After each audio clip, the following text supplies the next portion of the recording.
समस्त विप्रगण की जय जय श्री राम, जय जय श्री राम।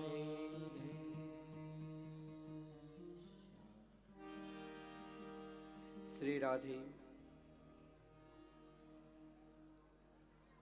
आनंद कंद स्वरूप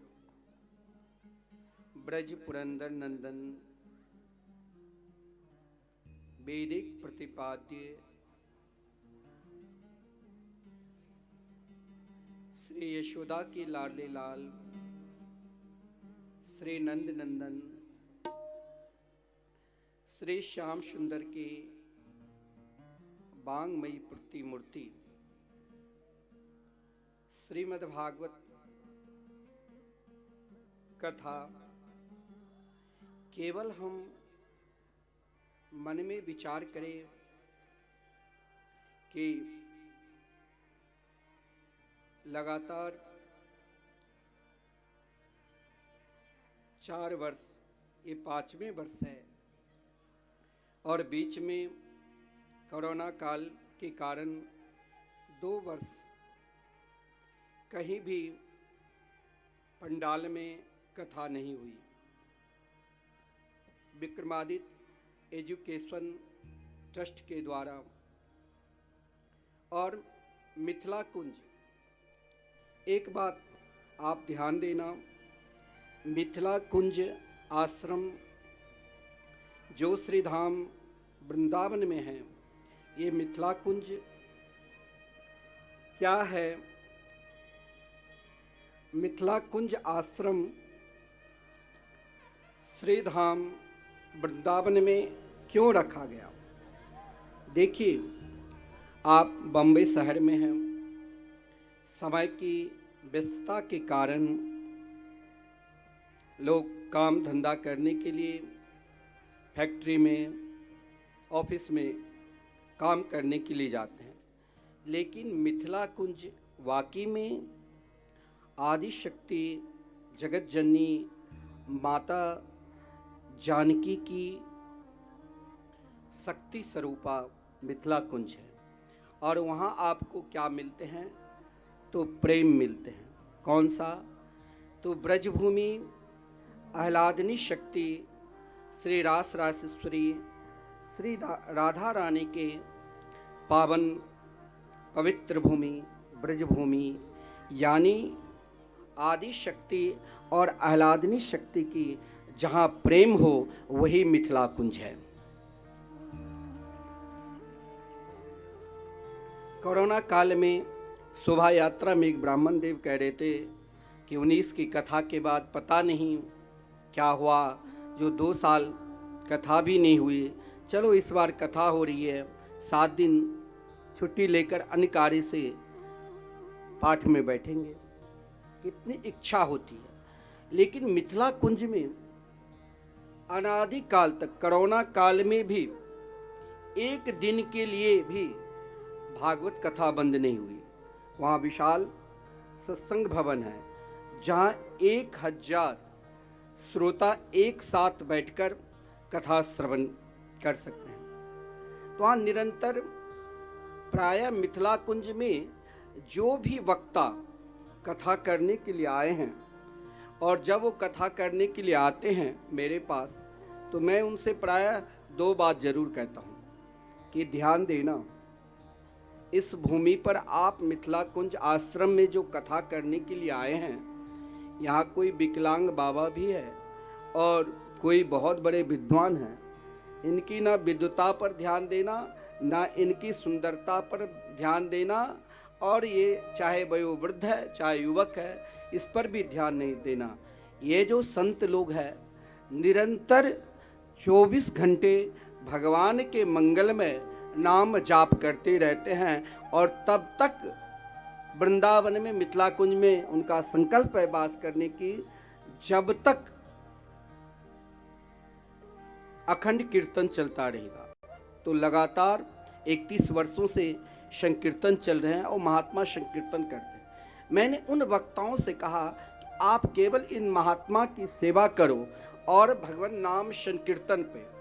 देखिए, एक बात आप सब ध्यान कर देना, कथा श्रवण करते हैं, बड़े बड़े विश्व के वक्ता लिखा रहता है, विश्वविख्यात अंतर्राष्ट्रीय ख्याति प्राप्त वक्ता, वो क्या आचरण करे क्या आचरण नहीं करे। करते होंगे कि चीन में, अन्य देशों में फिर चौथे बार भी आ चुके हैं, हमारे देश में भी आ जाए। लेकिन एक विश्वास देना, हमने कोरोना काल में देखा कि वृंदावन मिथिला कुंज आश्रम में आज ऐसा कोई भी व्यक्ति नहीं है जो उन वक्ता को नहीं जानते होंगे। गौरी गोपाल अनिरुद्धाचार्य, जो अनिरुद्धाचार्य जी मिथिला कुंज आश्रम में कोरोना काल में ही आए थे 2019 में, कहीं कथा नहीं हो रही थी। साधना चैनल के माध्यम से लोग घर में उनकी कथा श्रवण करें। मैंने भी देखा कि कोरोना काल में कोई मिल भी नहीं रहा है, आश्रम में कुछ सब बिल्कुल शांत चित्त होकर बैठे हैं, कथा चलनी चाहिए। मैंने कहा आप 2 में निष्ठा रखिए, इन संतों के प्रति इनको खूब अन्नदान करिए, जितने हो सके आप अन्न बांटिए, अन्नदान करिए।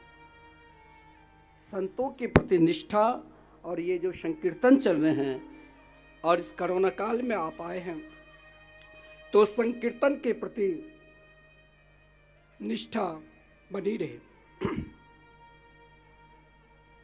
तो उसने 1-1.5 साल तक लगातार मिथिला कुंज के आश्रम में कथा की। एक दिन के लिए भी कथा उनकी बंद नहीं हुई, लेकिन साथ में उसने सोचा कि मुझे ब्राह्मणों की सेवा करना है, तो एक माध्यम बनाया, भागवत की मूल पाठ। और प्रायः अभी तक वृंदावन धाम में केवल मिथिला कुंज में 10,000 ब्राह्मणों को पाठ करा चुके थे। बहुत उनकी सेवा, प्रायः वहाँ पर जो ब्राह्मण पाठ करते हैं वो सब आशीर्वाद देकर ही जाते थे। आज संपूर्ण विश्व में उनका नाम है। केवल संतों के प्रति निष्ठा, भागवत के प्रति निष्ठा और भगवान के प्रति निष्ठा। तो भगवान पर सर्वप्रथम विश्वास करना चाहिए, और भगवान पर विश्वास हम कैसे करें? कभी कभी होता है कि भगवान पर विश्वास कैसे करें? तो भगवान पर अगर हम विश्वास करेंगे तो कोई महात्मा की कृपा होनी चाहिए। बहुत लोग कहते हैं कि सद्गुरु की कृपा होनी चाहिए, लेकिन ध्यान देना,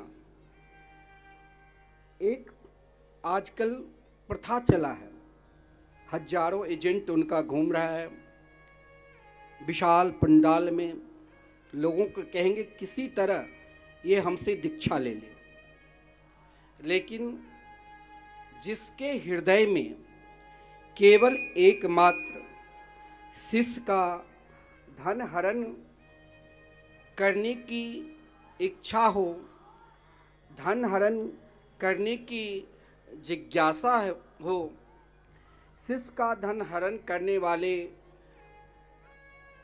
गुरु प्राय आपको बहुत मिल जाएंगे, लेकिन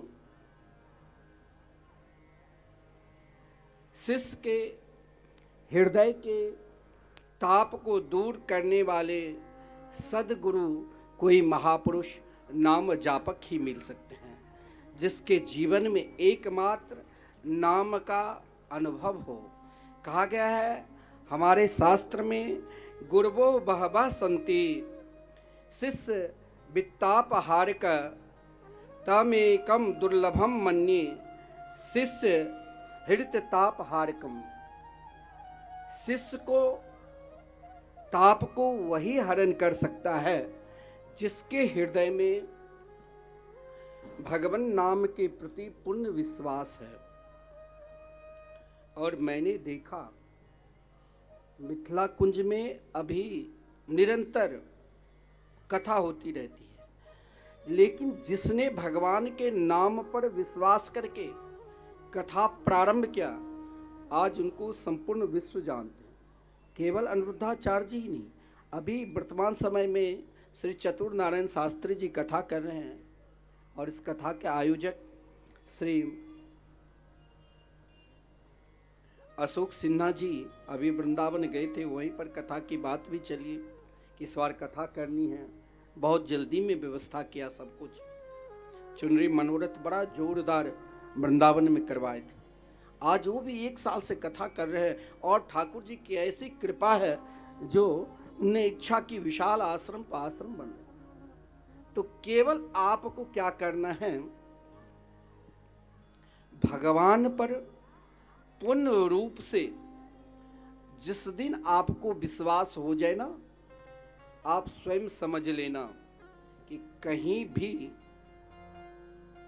कोई जरूरी नहीं है कि चंदन तिलक झोली माला लेकर ही हम भगवान को प्राप्त कर सकते हैं। अगर आपके हृदय में भगवान के प्रति पूर्ण रूप से विश्वास हो जाए, और विश्वास कैसे करें? जिस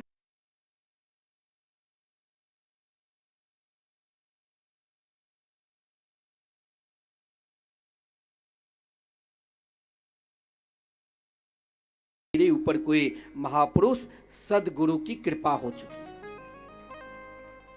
अब सबके सदगुरु कौन है जानते हो आप? सबके सदगुरु कौन है? भगवान शिव। भगवान शिव सबके सदगुरु है, भोलेनाथ। क्योंकि श्रीमद् भागवत महापुराण में कहा गया है, वैष्णवानाम यथा शंभु।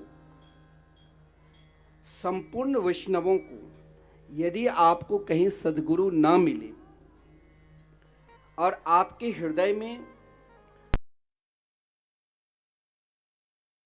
जाप करने का, नाम जाप करने की प्रवृत्ति है, तो आप ये मत सोच लेना कि जब सदगुरु हर हमेशा हर क्षण भगवान के मंगलमय नाम पर विश्वास करना चाहिए। इस कलिकाल में आप चाहोगे कि हम अपने अंदर की ताप को दूर कर ले।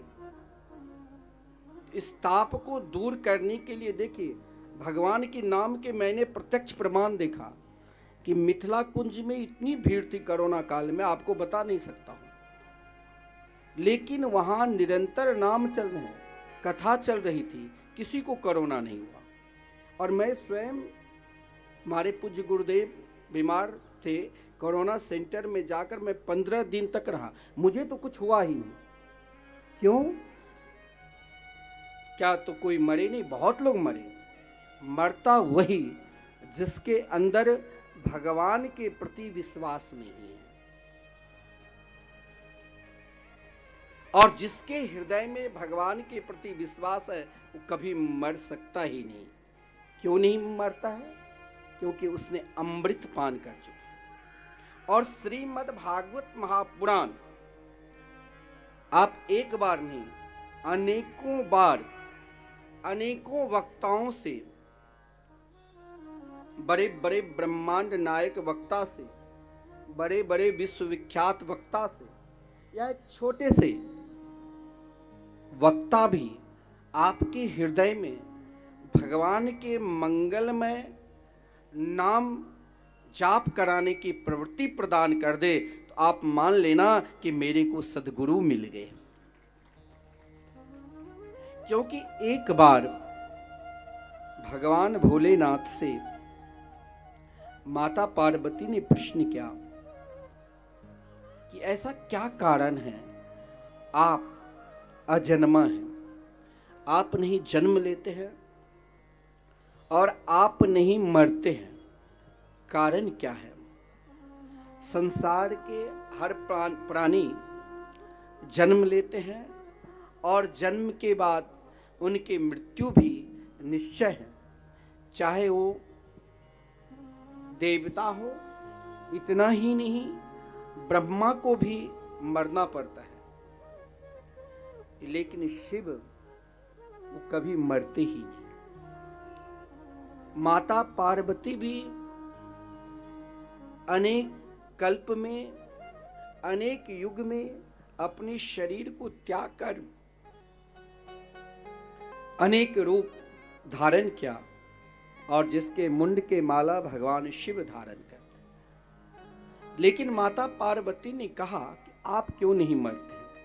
ध्यान देना, बहुत लोग कहते हैं कि हमारे जीवन में सदगुरु मिला ही नहीं। या तो आप अज्ञानी हैं, और या आप अभी तक प्रायः जितने भी सदग्रंथ स्वयं अध्ययन किए होंगे, तक सब जानते हैं कि सत्य क्या है। तो श्री सीताराम श्री राधे श्याम के मंगलमय नाम है।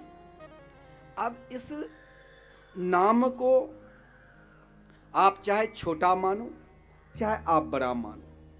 आपकी पात्र यदि छोटा है तो वहां आपके लिए छोटा है, लेकिन भगवान शिव ने माता पार्वती से क्या कहा जानते हो? क्योंकि माता पार्वती ने भगवान शिव से कहा कि हे प्रभु, मुझे आप ये बताइए तो सही, जो मैंने सुना आपने समुद्र मंथन के समय में जो 14 प्रकार के रत्न निकले, उसमें सबसे पहले विष निकला। कोई व्यक्ति विष पान कर ले तो जी नहीं सकता, लेकिन आपने संपूर्ण हलाहल विष पान कर लिया और आपको कुछ बिगड़ा नहीं। कारण क्या है? भगवान शिव मुस्कुराने लगे और यही प्रश्न लेकर संपूर्ण देवता भगवान नारायण के पास गए। जो प्रश्न माता पार्वती ने शिव से किया, वही प्रश्न संपूर्ण देवता ने भगवान नारायण से किया। भगवान नारायण ने कहा देवताओं से कि शिव अमृत मंथन के विष को, संपूर्ण विष को वही पान कर सकता है जिसके हृदय में श्री राम नाम अमृत है, यानी श्री कृष्ण नामामृत अमृत अपने हृदय में बसा कर रखे हैं। उस संसार के संपूर्ण विष पान भी कर ले तो कुछ नहीं बिगड़ सकता। और श्रीमद् भागवत महापुराण के महात्म्य महिमा में मंगलाचरण में भी यही सत्य स्वरूप का ही ज्ञान करा है। तो भगवान नारायण ने उन देवताओं से कहा कि शिव ने तो मंत्र प्राप्त कर चुका है। बोले समुद्र मंथन से पूर्व एक बार संपूर्ण ऋषि मुनि, संपूर्ण साधकगण, संपूर्ण तपस्वीगण, संपूर्ण देवता ने भगवान से प्रार्थना की, प्रभु जीवन में हर व्यक्ति को सद्गुरु होना चाहिए। भागवत के प्रारंभ में भी आदरणीय व्यास जी सद्गुरु की महिमा और सद्गुरु की प्रार्थना की है। तो सद्गुरु जीवन में हर व्यक्ति का होना चाहिए। अब यहां शंका होती है, हर राज्य के अलग अलग भोजन हैं, अलग अलग रहन सहन है, खाने की प्रवृत्ति अलग है। कोई मांसाहारी है तो कोई शाकाहारी है। मांसाहारी सोचते हैं कि हम वैष्णव धर्म को कैसे स्वीकार करें, सोचते सोचते अंतिम श्वास निकल जाता है। लेकिन सोचने की जरूरत नहीं। जीवन में सद्गुरु, सद्गुरु का अर्थ क्या होता है? आपके जीवन में प्रकाश उत्पन्न करने। और भागवत के मंगलाचरण में भी जो आदरणीय व्यास जी मंगलाचरण के हैं, वो मंगलाचरण में भी बहुत सुंदर है। प्राय हर व्यक्ति को यह श्लोक याद है। क्या? तो सच्चिदानंद रूपाय विश्वोत्पत्त्या दिहेतवे तापत्रय विनाशाय श्री कृष्णाय वयं नुमः। अब यहाँ तो अर्थ है सच्चिदानंद, रूपाय, ये भगवान के स्वरूप सत्य चित आनंद है, उनके हम ध्यान करें। जो विश्व के विस्तार, पालन और संहार करते हैं, जो ताप का निवारण करते हैं, उनके चरणों में हम प्रणाम करते हैं। लेकिन यहां आपको सर्वप्रथम सत्य का ज्ञान कराया गया है। जीवन में प्रायः ऐसा कोई व्यक्ति नहीं है, हर व्यक्ति संग्रह के लिए उद्यम करते हैं, नाना प्रकार की सामग्री, धन इत्यादि उनका उद्यम करते रहते हैं। लेकिन जब वो मरता है तो सब बोलते हैं कि कुछ आप साथ लेकर नहीं जाओ। लेकिन भगवान कहते हैं कि आप सत्य को पहचानो।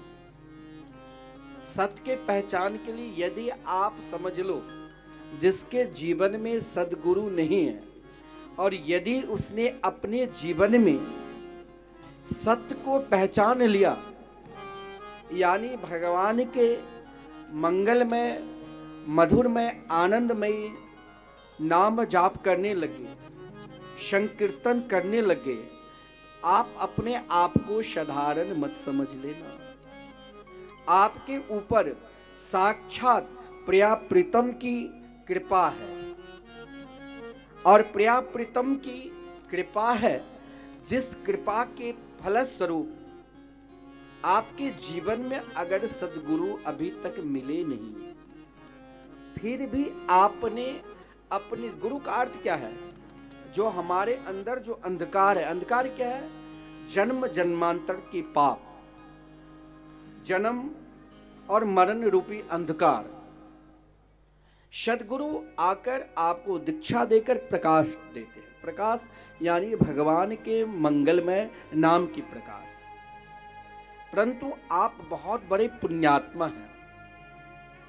आप स्वयं को अपने आप कभी भी स्वप्न अवस्था में ना पापी कहना और ना पापी समझना।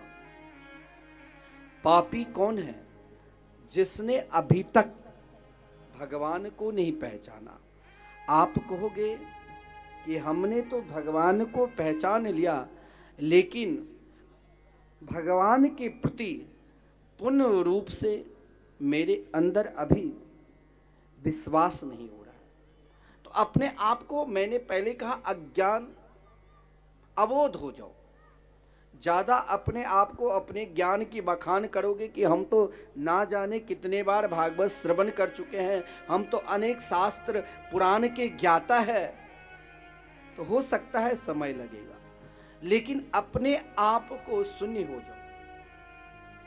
जैसे अबोध बालक पूर्ण रूप से अपनी माता पर विश्वास करता है, उसी प्रकार हमें पूर्ण रूप से एकमात्र श्री राधा कृष्ण के चरणार बिंद पर विश्वास करना चाहिए।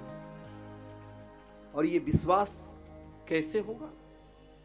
तो जरूर आपके ऊपर, आप कथा श्रवण करने के लिए आए, ना डर है ना भय है। संपूर्ण मीडिया जगत के लोग, शासन प्रशासन समझा रहे हैं कि कोरोना काल आने वाले हैं, फिर तुम सचेत हो जाओ। फिर भी आपने सोचा कि जो होगा सो होगा। जब बांके बिहारी मेरे साथ है तो फिर कौन बिगाड़ लेगा मुझे। यही विश्वास आपको दर्शाता है कि आपके जीवन में सद्गुरु कोई न कोई है। एक सद्गुरु जो व्यवहारिक रूप में आप प्राप्त करते हैं, इस देह दृष्टि से वो आपको सामने मिल जाएंगे। एक सद्गुरु जो पुण्य जन्म के, एक जन्म की कृपा से आप भगवान के शरण में आ ही नहीं सकते। और स्वयं श्रीमद् भागवत महापुराण में कहा गया है, जन्मांतरे भवेत पुण्यम तदा भागवतम लभेत। जब अनेक जन्मों के पुण्य एकत्रित होते हैं, तब ही हम भगवान के शरण में जा पाते हैं। तो अब मेरे जीवन का सद्गुरु कौन है? तो भगवान शिव। आज ये वास्तविक है। जब देवताओं ने प्रार्थना की और वही बात भगवान शिव से माता पार्वती ने प्रार्थना की कि अब ये बताओ कि आप कभी जन्म लेते ही नहीं, आप अजन्मा हैं, कारण क्या है? तो शिव मुस्कुराने लगे और देवताओं ने भगवान नारायण से पूछा तो कहा सुनो, आजकल प्रायः जितने भी बहुत बड़े वक्ता होते हैं ना, वो क्या बताएगा, टीवी चैनल खोलकर लोग तैयार रहते हैं कौन सा टुटका, कौन सा तंत्र मंत्र बता दे जो हम ताकि बहुत बड़े धनवान हो जाए। कोई कहेगा बेलपत्र में शहद मिलाकर सिर पर चलाओ तो खूब धन आ जाएगा। तब तो धन के लिए इतना मीडिया में क्यों जा रहे हो? पहले तुम उद्यम करो। कोई कहेगा कि 1.25 किलो जौ, 1.25 किलो कोयला, 1.25 किलो नमक पानी में प्रभावित कर दो। ना जाने आप यदि यूट्यूब पर जाओगे तो कितने तांत्रिक, कितने टोना, कितने मंत्र दिखा दिखाकर यहां तक कहेगा कि मैं एक चुटकी विभूति में तेरा कल्याण कर दोगे। अरे अगर विभूति, तब तो कहीं शिव मंदिर में विभूति रहेगा ही नहीं, सब विभूति रमाकर ही चलेंगे। लेकिन विभूति लगाना चाहिए शिव की तरह। शिव कौन सा विभूति लगाते हैं? शमशान की विभूति नहीं, शिव विभूति लगाते हैं क्या? तो श्री नाम की, भगवान नाम की। क्योंकि जब भगवान नारायण ने देवताओं से, ऋषि मुनियों से कहा कि विष तो वही पान कर सकते हैं जो शिव है, जिसके सदगुरु शिव है, उनके अंदर ही विष पान करने की शक्ति है। आजकल देखो, सामने वाले आपको थोड़ा सा अपमान कर दिया तो आप उसे बैर कर लेते हैं कि मुझे कथा सुनने के लिए भी नहीं जानी है। आजकल देखो ना, वो कहेगा अरे वो अमुक व्यक्ति के पार्टी है, वो अमुक मंडली से जुड़ा हुआ है, वो अमुक संस्था से जुड़ा हुआ है, हम कैसे चले जाएंगे? वो ना समझ है, वो अज्ञानी है। मानो कि महाराज ये काला धन है ना, एक बार व्यास जी से जन्मेजय ने पूछा कि ये बताओ कि काला धन क्या है? तो श्रीमान व्यास जी ने जन्मेजय से कहा, महाभारत में वर्णन है कि सुनो, धर्मराज युधिष्ठिर जैसे महापुरुष जो स्वयं धर्मराज के ही अवतार के रूप में पृथ्वी लोक पर आए थे, युधिष्ठिर के रूप में, जिसने राजसूय यज्ञ किया, बरसों, कहा गया है सोना हीरा जवाहरत रोड पे फेंक दिए, जंगल में जो भोजन के पात्र ऋषि मुनि सोने के पात्र में भोजन करते थे उसे फेंक दिया जाता था। लेकिन ध्यान देना, वो धन कहीं न कहीं अनीति पूर्वक भी छुपा हुआ था। कैसे? तो जैसे बड़े बड़े राजाओं के ऊपर विजयश्री प्राप्त की तो उनका धन भी लगाया था, और उनका धन लगाने से क्या हुआ? महाराज वन में रहना पड़ा, पत्नी को 20 सभा में स्वयं अपने सामने देखा, जुआ खेलना पड़ा, 20 सभा में अपमानित करते हुए देखा, और इतना ही नहीं, दास बनकर भी रहना पड़ा।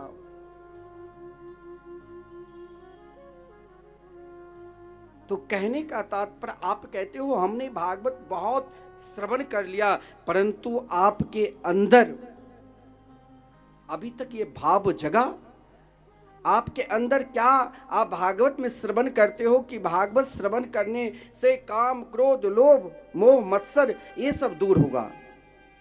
क्या ये श्रवण कर रहे हो कि कुछ अपने जीवन में उपयोग भी कर रहे हो? आपके हृदय में तो अभी ईर्षा भरा हुआ है, और आप कहते हो कि हम भगवान के भजन करते हैं लेकिन फल नहीं मिलता है। उन काले धन से बड़े बड़े पंडाल लाखों करोड़ों खर्चा कर लो लेकिन उद्धार होने वाले नहीं है। लेकिन एकांत में बैठकर श्री सीताराम श्री राधे श्याम के मंगलमय नाम का जाप करो, प्रियाप्रितम आपको दर्शन मिलेगा। इस दर्शन का फलस्वरूप कैसे मिलेगा? तो भगवान शिव ने कहा मैंने विषपान कर लिया। आप कहते हो कि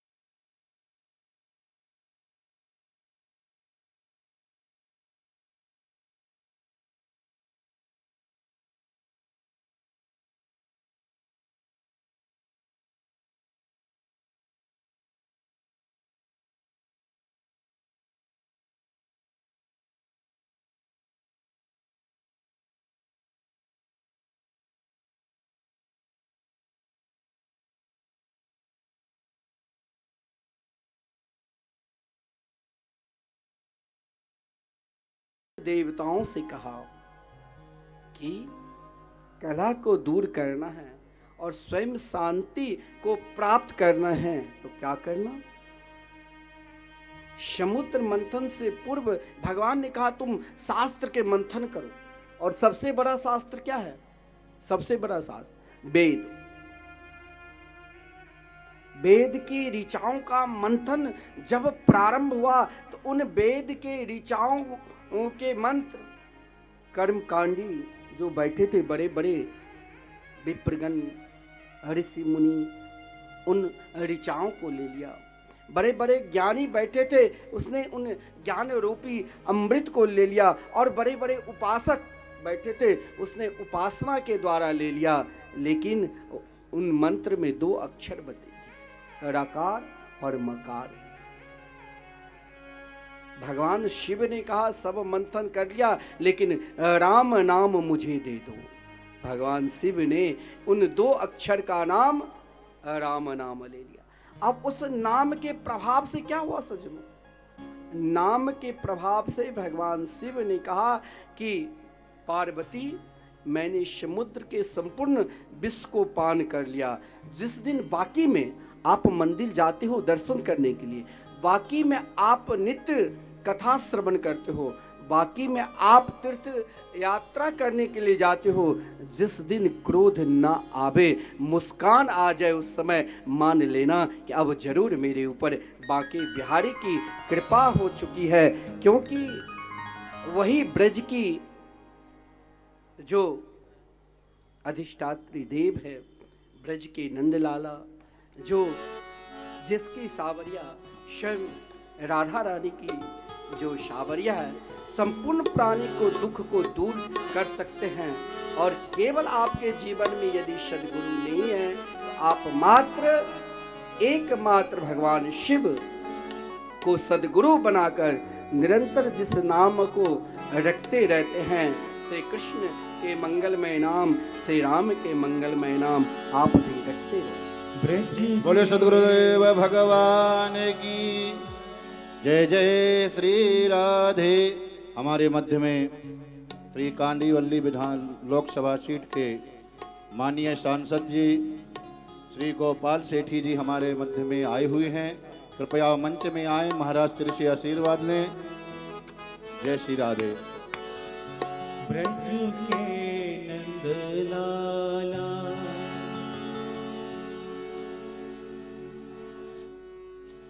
माननीय सांसद जी श्री गोपाल सेठी जी व्यास जी का पूजन, श्री भागवत देव जी का भागवत भगवान का पूजन और महाराज जी से आशीर्वाद लेंगे। जय श्री राधे। ये बहुत बड़ा सौभाग्य है कि देखिए राजनीति और धर्म नीति जहाँ मिल जाए वहीं श्रीमद् भागवत कथा का प्रारंभ हो जाता है। बोलो जय श्री राधे।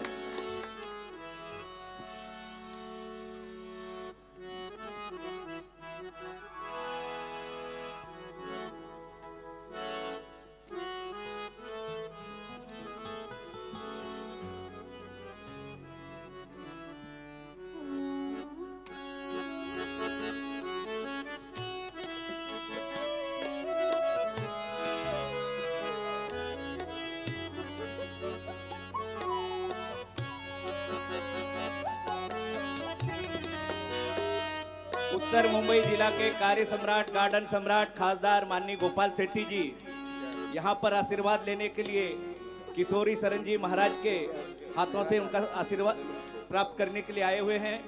सभी ब्रज बिहारी लाल की भक्तजनों से राधे राधे। आज सौभाग्य की बात है, हजारों वर्ष से जिस संस्कृति को, सनातन धर्म को पढ़ाना चाहिए उसको नहीं पढ़ाया गया। आप लोगों ने एक एक वोट देकर लोकसभा में भेजे ऐसे गोपाल शेट्टी को, इन्होंने लोकसभा में प्रस्ताव पास कराया भगवत गीता का पाठ्यक्रम स्कूल में, कॉलेज में हो, बच्चे को संस्कार मिले। इसलिए आप सभी भक्तजनों का भी आशीर्वाद मिले। ताली बजाकर गोपाल शेट्टी जी का स्वागत करिए कि इन्होंने जो केंद्र सरकार में, सांसद में, संसद भवन में जो अपनी लोक आत्मा है वहां पर रखे विषय और इनके विषय को मान्यता प्राप्त हुई है और सभी स्कूल कॉलेजों में भगवत गीता का पाठ्यक्रम होगा। धन्यवाद गोपाल शेट्टी जी, आपको नमन करता हूं इस मंच के माध्यम से, जो कि ये राधा रानी की मंच है, साक्षात वृंदावन बिहारी लाल की मंच है। धन्यवाद। नमस्कार। विक्रमादित्य एजुकेशन ट्रस्ट व मिथिला कुंज वृंदावन के द्वारा आयोजित संगीतमय भगवत सप्ताह ज्ञान यज्ञ के हमारे कथाकार किशोरी शरण जी महाराज, इस पूरे आयोजन के जो हमारे मुख्य है वो हम सब के प्रिय ऐसे अशोक सिन्हा जी, शिव कुमार झा जी, रमन मिश्रा जी, इंद्र कुमार झा जी, सुनील झा जी, शंकर मिश्रा जी, राम गुरिया जी, विनोद सिन्हा जी, सुनील पांडे जी, अन्य सभी इस कार्यक्रम के आयोजक, यहाँ पर उपस्थित सभी माता बहनें और भाइयों, बोईसर के इस ग्राउंड पर कभी भी कार्यक्रम करना हो तो महानगर पालिका का पानी का समय क्या है ये देखना पड़ता है। इसलिए शिव कुमार मुझे बता रहे थे पानी का टाइम है, इसलिए थोड़ा गर्दी कम है, लोग अभी आएंगे। और मुझे पूरा विश्वास है कि कथा जब एकदम चरम सीमा पे पहुंचते होगी तब बहुत लोग यहाँ पर इकट्ठा होते हैं।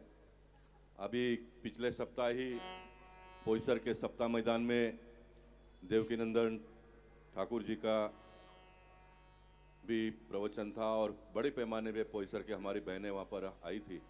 मैं भी पार्लियामेंट में जाने के पहले वहाँ पर गया था। आज बहुत सारे कार्यक्रम हैं पूज्य किशोरी शरण जी, लेकिन ये भी कार्यक्रम में आना उतना ही ज़रूरी है क्योंकि जो आयोजक है वो अगर सांसद विधायक अपने पार्टी के है और ना आए तो वो कमज़ोर हो जाते हैं। और मेरे जैसे व्यक्ति को इस प्रकार के कार्यक्रम में आना और तुरंत निकल जाना ये मन को भाता नहीं है, लेकिन कभी कभी कुछ बातें मन को ना भाते हुए भी हमको करनी पड़ती है। और मैं यहाँ पर आया, मुझे बड़ी प्रसन्नता महसूस हो रही है। ये भागवत सप्ताह का विशेषता क्या है? ये ग्राउंड में जब सप्ताह नहीं होता है, कथा नहीं होता है, तब भी आप भी आते हो, मैं भी आता हूँ, तो उसकी खूबसूरती इतनी होती नहीं जितनी अभी है। अब ये पंडाल वगैरह बांधने में भी कोई बहुत खर्चा नहीं हुआ है, जो नॉर्मल खर्चा होता है वही है।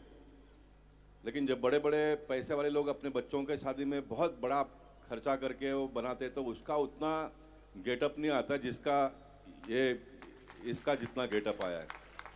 तो यही भगवान की ताकत है, उसकी खूबसूरती ये है जो हमको खींच कर यहाँ लेके आती है और हजारों साल से ये परंपरा को हमने कायम रखा है। शिव कुमार जब कभी भी इस प्रकार का कार्यक्रम होता है तो वो भगवत गीता मैंने पार्लियामेंट में उठाया, उसका उल्लेख करता है। उसका अगर किसी को श्रेय देना है तो मैं उत्तर मुंबई के मेरे मतदाताओं को दूंगा, क्योंकि आप लोग अगर मुझे पार्लियामेंट में भेजे ना हो तो मैं वहाँ पर आवाज़ किस तरह से उठाता। आवाज़ तो शिव कुमार घर में भी निकाल नहीं पाते। हम बहनों का सम्मान करते हैं इसलिए, है ना। तो पार्लियामेंट में तो उठाने की बात ही और है, लेकिन आप लोगों ने भेजा और मैं किशोरी शरण जी महाराज जी को ये कहना चाहूँगा कि मैं अपने आप को भाग्यवान इसलिए भी मानता हूँ कि मैं भारतीय जनता पार्टी में काम करना शुरू किया। मेरे पिताजी राष्ट्रीय सेवक संघ के स्वयंसेवक थे, जिसकी वजह से मुझे 3 बार अयोध्या के आंदोलन में जाने का मौका मिला। मैं बाबरी ढांचा मेरे नज़र के सामने जो मेरे पूर्वजों के माथे पे जो कलंक था उसको मिटते हुए आप सबके साक्षी में मैंने उसको देखा। आप सब ने मुझे पार्लियामेंट में भेजा, मोदी जी ने जब वो प्रस्ताव लाया वहाँ पर कमेटी बनाने का, ट्रस्ट बनाने का, उसका साक्षी मैं हूँ। और भगवान की अगर इच्छा हो जाएगी तो रामलला का मंदिर 2024 में हम देखने के लिए जाएंगे।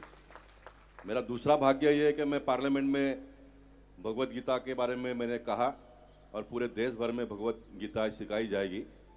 हमारे पूर्वजों ने जो भी हमको सीख दी, किशोरी शरण महाराज जैसे जो लोगों ने हमको जो भी ज्ञान दिया, और वो ज्ञान के वजह से ये प्रेरणा हुई कि हमने पार्लियामेंट में इसकी आवाज़ उठानी चाहिए। और आने वाले दिनों में देश में भगवत गीता सिखाई जाएगी। आप सबके जानकारी के लिए भगवत गीता, अभी कोई बुद्धिमान लोग बोलेंगे भगवत गीता पढ़ने से बच्चों थोड़े डॉक्टर बनेंगे, इंजीनियर बनेंगे या तो और कुछ बनेंगे। मैं इस बात से बहुत सहमत हूँ। भगवत गीता पढ़ने से हमारे बच्चे डॉक्टर नहीं बनेंगे, इसलिए डॉक्टरी बनने के लिए जो पढ़ना चाहिए वही पढ़ना पड़ेगा। आर्किटेक्ट बनने के लिए जो पढ़ना है वही पढ़ना पड़ेगा। और भी जो पद है बड़े बड़े उसके लिए वो पढ़ना ही पड़ेगा। लेकिन जो भगवत गीता पढ़कर ये सारा करेगा ना, तो उसमें एक अलग सी ताकत उसमें पैदा होगी। डॉक्टर बनेगा तो किसी का हाथ पकड़ लेगा तो उसकी बीमारी दूर हो जाएगी, दूर हो जाएगी बीमारी। माँ जब पैसे नहीं थे घर में तो बीमार हम गिरते थे तो सर पे हाथ फिरा देती थी खाली आकर, बुखार गायब हो जाता था, गायब हो जाता था। क्योंकि हिंदू धर्म का खून है, भगवत गीता का कुछ ना कोई अंश उन पे था है, इसलिए होता है। आप भी देखिए आपके घर में बच्चों के सर पे हाथ फिरा देते हो, दूर हो जाता है। बच्चे रोते, बच्चे घबरा जाते हैं, सर पे हाथ फिरा देते हो, बेटा डर मत, एकदम तैयार हो जाता है वो। उसमें बहुत बड़ी ताकत है। इसलिए भगवत गीता के बारे में बहुत ना कहते हुए एक ही बात मैं बताना चाहूँगा। जब हमारे देश के लोग विदेश में गए और वो विदेश के लोगों को वहाँ कहा कि आपके देश में हमको भगवत गीता सिखाना है, तो उन्होंने कहा कि ये क्या है। तो हमारे देश के बहुत ज्ञानी ने उनको कहा कि आपने हमारे देश में से सोना लेकर आए, चांदी लेकर आए, हीरे जवाहरात लेकर आए, जितने भी मूल्यवान चीज़ आपको लगता था वो लेकर आए, लेकिन जो सबसे मूल्यवान चीज़ है वो आप लेकर नहीं गए, वो मैं आपको देने के लिए आया हूँ।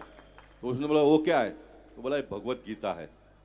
उन्होंने कहा ये भगवत गीता है। इसलिए इस्कॉन के सब लोग देखते हैं ना आप लोग, ये उसके बाद में यहाँ पर आए भगवत गीता सीखने के लिए। हमारा परसों के कार्यक्रम में भी यूएस से, अमेरिका से एक आदमी व्यक्ति आए थे और उन्होंने भाषण किया, तो बोला ये भगवत गीता है। ये भगवत गीता में कितनी बड़ी ताकत है। अभी आपने देखा कि हमारे देश के प्रधानमंत्री जो भी देश में जाते हैं तो उसको भगवत गीता देते हैं। ये इसका पीछे का राज क्या, जो मैंने अपने मन से बनाया। पहले पाकिस्तान और हिंदुस्तान का कभी झगड़ा होता तो पाकिस्तान वाले अमेरिका में जाके बोलते थे हमको बचाओ, हमको बचाओ, भारत देश के लोग हमको मार रहे करके। इस बार भी जब उन्होंने थोड़ा मस्ती किया तो मोदी जी ने बड़ा मस्ती कर दिया सर्जिकल स्ट्राइक करके, तो फिर वो वापस जे गए उधर दौड़ कर रोने के लिए। इमरान खान चले गए कि हमको बचाओ, हमको मार रहे करके। तो वहाँ के प्रधानमंत्री ने यहाँ के प्रधानमंत्री को कहा पाकिस्तान का कि इनके साथ आप मस्ती मत करो, ये भगवत गीता वाला मोदी है, तुम गोली मारोगे तो एक गोला मारेगा। तो उसके बाद में शांत हो गए। ये जो भी हमारे पड़ोसी अभी जो मस्ती करते थे वो शांत हो गए। भगवत गीता में ये ताकत है। इसलिए आप भी अपने बच्चों को दिन में जितना होगा उतना एक श्लोक, कभी आप 2 दिन में सिखाइए, 3 दिन में सिखाइए, नहीं होता तो 8 दिन में कभी एक बार सिखाइए। भगवत गीता हमको बच्चों को सिखाकर एकदम चुस्त दुरुस्त करना पड़ेगा। जो भगवत गीता से जुड़ जाएगा, एक बात तो आप सारे लोग मानते हैं ना, हमारे देश में बहुत पॉलिटिकल पार्टियां हैं, लेकिन वो इतने सारे पॉलिटिकल पार्टी में मैं इस बात का बिल्कुल गारंटी देता था कि हम लोग 100% सही है। लेकिन दूसरे पॉलिटिकल पार्टी में और भारतीय जनता पार्टी के नेताओं में, कार्यकर्ताओं में आप देखेंगे तो आपको थोड़ा सा बदल दिखेगा, है ना। तो भारतीय जनता पार्टी के कार्यकर्ताओं में और अन्य पार्टी के लोगों में अगर थोड़ा बदल दिखता है तो भगवत गीता को जो अंगीकार करेगा उसमें आपको क्या दिखाई देगा, इसका अंदाजा आप लोग करिए। मैं फिर एक बार अशोक सिन्हा जी को धन्यवाद देना चाहूँगा। अशोक सिन्हा जी इस प्रकार के बहुत सारे कार्यक्रम यहाँ पर करते रहते हैं। भगवान आपको और अच्छी बुद्धि दे आने वाले दिनों में, ताकि आप इस परंपरा को कायम रखें। ये कितना बड़ा काम आप लोग करते हो इसका अंदाज़ा नहीं आता है। ये सब जो महाराज लोग इतने बैठे हैं, ये जो कलश है, ये कितने लोगों को रोजगार इसमें से मिलता है मालूम है? कितने लोगों को रोजगार मिलता है, कितने घर परिवार चलते हैं, कितने लोगों को संस्कार मिलता है, कितना बड़ा काम है ये। इसलिए मैं नगरजनों से इतना भी निवेदन मैं सबको करता हूँ, देखिए जिसके पास पैसा है वो पैसा देते हैं, जिसको भगवान ने कथा का ज्ञान दिया वो कथा सुनाते हैं, जिसको आयोजन करने की ताकत दी है वो करते हैं। भगवान ने ऐसा मान लो कि आपको और मुझे कुछ नहीं दिया, लेकिन आपको और मुझे जो समय दिया है वो आप समय देते हो, तो यह सबसे बड़ी चीज़ है। तो इतना सारा आयोजन होने के बाद में अगर कथा सुनने के लिए कोई नहीं आए तो फिर वो कथा कोई करेगा ही नहीं। इसलिए कथा सुनने वाले जो है उसको ऐसा मैं मानता हूँ कि 50% पुण्य उसको मिलता है और 50% में बाकी सारे लोगों को बंटवारा हो जाता है। अशोक जी कोई प्रॉब्लम है आपको? 50 में चल जाएगा ना, तो 50 पूरा इनको दे देने का ना। और एक करो आने वाले दिनों में अगर होगा तो। मुझे भारतीय जनता पार्टी में जिसने पकड़ कर लेके गया वो मुझे आज भी याद है, मैं बार बार बताते रहता हूँ। इसलिए आपके जीवन में अगर बना आपसे तो आप एक व्यक्ति को पकड़ के कथा में लाओ, वो जुड़ जाएगा ना, तो वो आपको हमेशा याद करेगा कि मुझे वो बहन ने लेकर गई थी कथा में, और वो जितनी बार याद करेगी उसका पुण्य आपको ऑटोमेटिकली मिलते जाएगा, क्योंकि मुझे इन्होंने लेके गया, मेरा कल्याण हो गया, मेरा भला हो गया, मेरा जीवन में इतना बड़ा परिवर्तन हो गया। क्यों हुआ? तो वो बहन ने मुझे कथा में लेकर गई थी। इसलिए प्रयास करो, एक व्यक्ति को पकड़ के लेके आओ। ऐसा करते करते करते एक समय ऐसा आ जाएगा, कथा हुआ 3 बजे का समय है तो 3 बजे पंडाल भर जाएगा, इतनी बड़ी ताकत हो जाएगी। जैसे अन्य धर्मियों का होता है, एकदम टाइम पे उनका शुरू हो जाता है। मैंने पोईसर का किशोरी शरण जी वहाँ पर गया था मैं, तो 3 बजे मैं सुबह का कार्यक्रम पूरा किया, घर में गया, खाना खाया, और मुझे 4 बजे वहाँ पर आने के लिए बोला था। बोला अभी 4 बजे इतना धूप में कौन होगा वहाँ पर?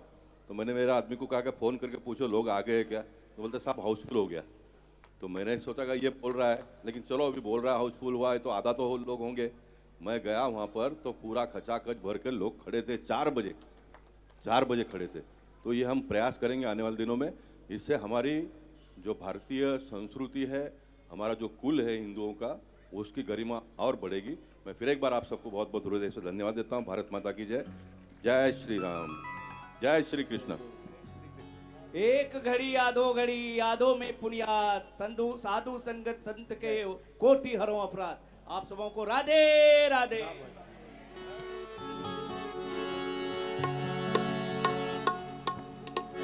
ब्रज के नंदलाला, राधा जी के सांवरिया, सब दुख दूर हुए जब तेरा नाम लिया। सब दुख दूर हुए जब तेरा नाम लिया। ओ ब्रज के नंदलाला, राधा जी के सांवरिया,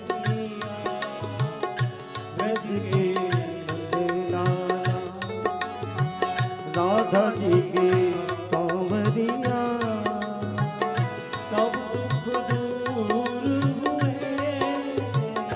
जब तेरा नाम लिया। सब दुख दूर हुए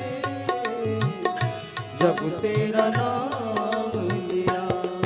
ओ ब्रज के नंदलाला,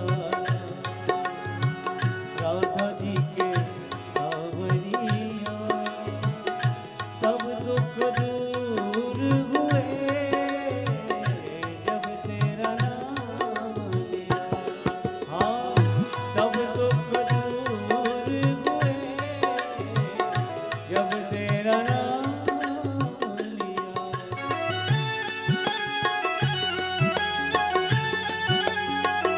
जय हो।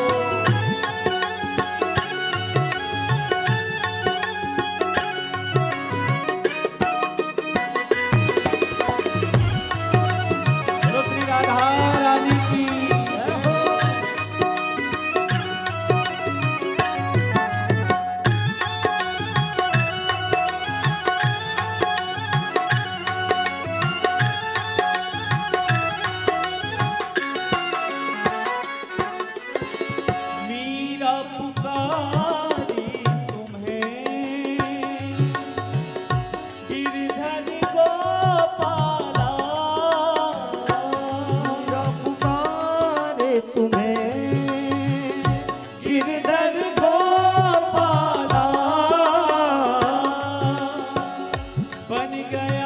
अमृतमय विष का भरा प्याला बन गया अमृतमय विष का भरा प्याला कौन मिटाए उसे ओ कौन मिटाए उसे जिसे तूने राख लिया सब दुख दूर हुए जब तेरा नाम लिया सब दुख दूर हुए जब तेरा नाम लिया हो ब्रज के नंदे लाला श्री राधा तुके सावरिया ब्रज के नंदे लाला श्री राधा तुके सावरिया हो सब दुख दूर हुए जब तेरा नाम लिया सब दुख दूर हुए जब तेरा नाम लिया जय हो प्रेम से तालियों की सेवा करो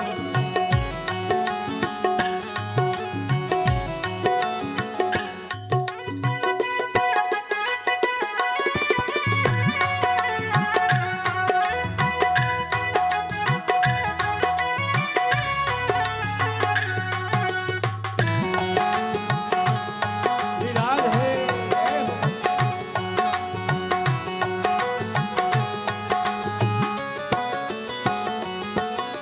ओ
की सावरिया ब्रज के नंदलाला गाइए राधा जी की सांवरिया ओ सब दुख दूर हुए जब तेरा नाम लिया ओ सब दुख दूर हुए जब तेरा नाम लिया ओ सब दुख दूर हुए जब तेरा नाम लिया सब दुख दूर हुए जब तेरा नाम लिया राधा राधा कृष्ण राधा राधा राधा कृष्ण राधा राधा राधा कृष्ण राधा राधा राधा आइए।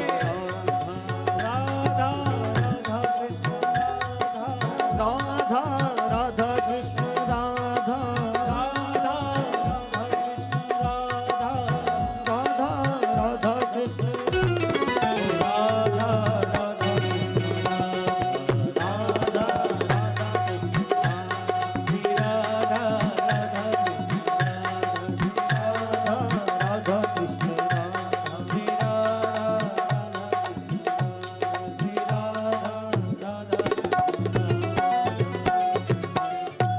जय जय श्री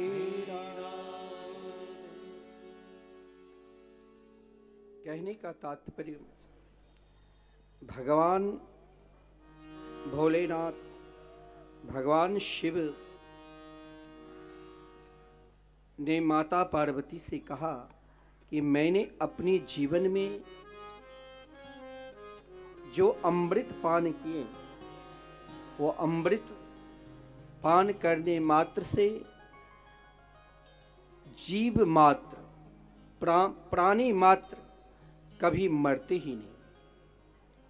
क्या श्री तुलसीदास जी, श्री वाल्मीकि जी, श्री कबीरदास जी, अनेक भक्त हैं जिसने अपने जीवन को पूर्ण रूप से भगवान में समर्पित कर दिए। देखिए, भागवत का प्रारंभ भगवान में समर्पित करने से, भगवान में पूर्ण रूप से विश्वास करने से क्या होता है। बहुत लोग कहते हैं कि भगवान के भजन कब से प्रारंभ करना चाहिए। कोई आपसे कहेगा कि बाल्यावस्था से करो, कोई कहेगा युवावस्था से प्रारंभ करो, कोई कहता है कि भगवान ने तो गीता में वर्णन कर दिए हैं कि अंत काले च मामेव स्मरण मुक्त्वा कलेवरम, अंत काल में भजन करो। सब शास्त्रों के, सब विद्वानों के अलग अलग मत है, लेकिन आप अपना मत तब लगाना और भजन तब से ही प्रारंभ कर देना जिस दिन ये पूर्ण रूप से दृढ़ विश्वास हो जाए कि इस संसार में भगवान के सिवा मेरा कोई नहीं है। उसी दिन से भजन करना प्रारंभ कर देना चाहिए। और सबसे बड़ा भजनानंदी शास्त्र में 3 को कहा गया है। श्री गणेश जी को, इसीलिए हम कोई शुभ कार्य करते हैं तो गणेश जी का नाम लेकर, श्री वाल्मीकि जी को और भोलेनाथ को। और भागवत में पूर्ण रूप से समर्पित भाव का ही वर्णन है। जीवन में समर्पित कैसा होना चाहिए, विश्वास कैसा रखना चाहिए।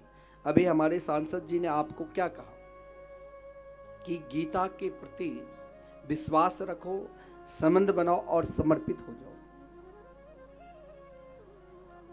हम स्वयं हो सकता है भजन नहीं करते होंगे, लेकिन मेरे प्रेरणा से कोई राष्ट्र की सेवा करने लग जाए, कोई समाज की सेवा करने लग जाए और कोई भजन करने लग जाए, आप यदि भजन नहीं करते हो और आपकी प्रेरणा से सामने वाले भजन करने लग जाए तो मान लेना एक दिन न एक दिन आपके ऊपर जरूर बांके बिहारी की कृपा होगी, क्योंकि आपने भजन का फल प्राप्त कर लिया।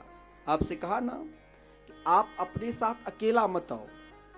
हो सकता है मन का स्वभाव है कि कहां से कहां लेकर चले जाए, लेकिन हम अपने साथ अकेला है ही नहीं। मेरे साथ स्वयं बांके बिहारी जी ने, जो मेरे अंतःकरण में विराजमान है, उसने प्रेरणा दिया है कि तुम सामने वाले को भी अपने साथ ले जाओ, ताकि एक नाम, भगवान नाम उसके हृदय में केवल राधे राधे बैठ जाए और वो राधे नाम लेने लग जाए तो आपका कल्याण हो जाए।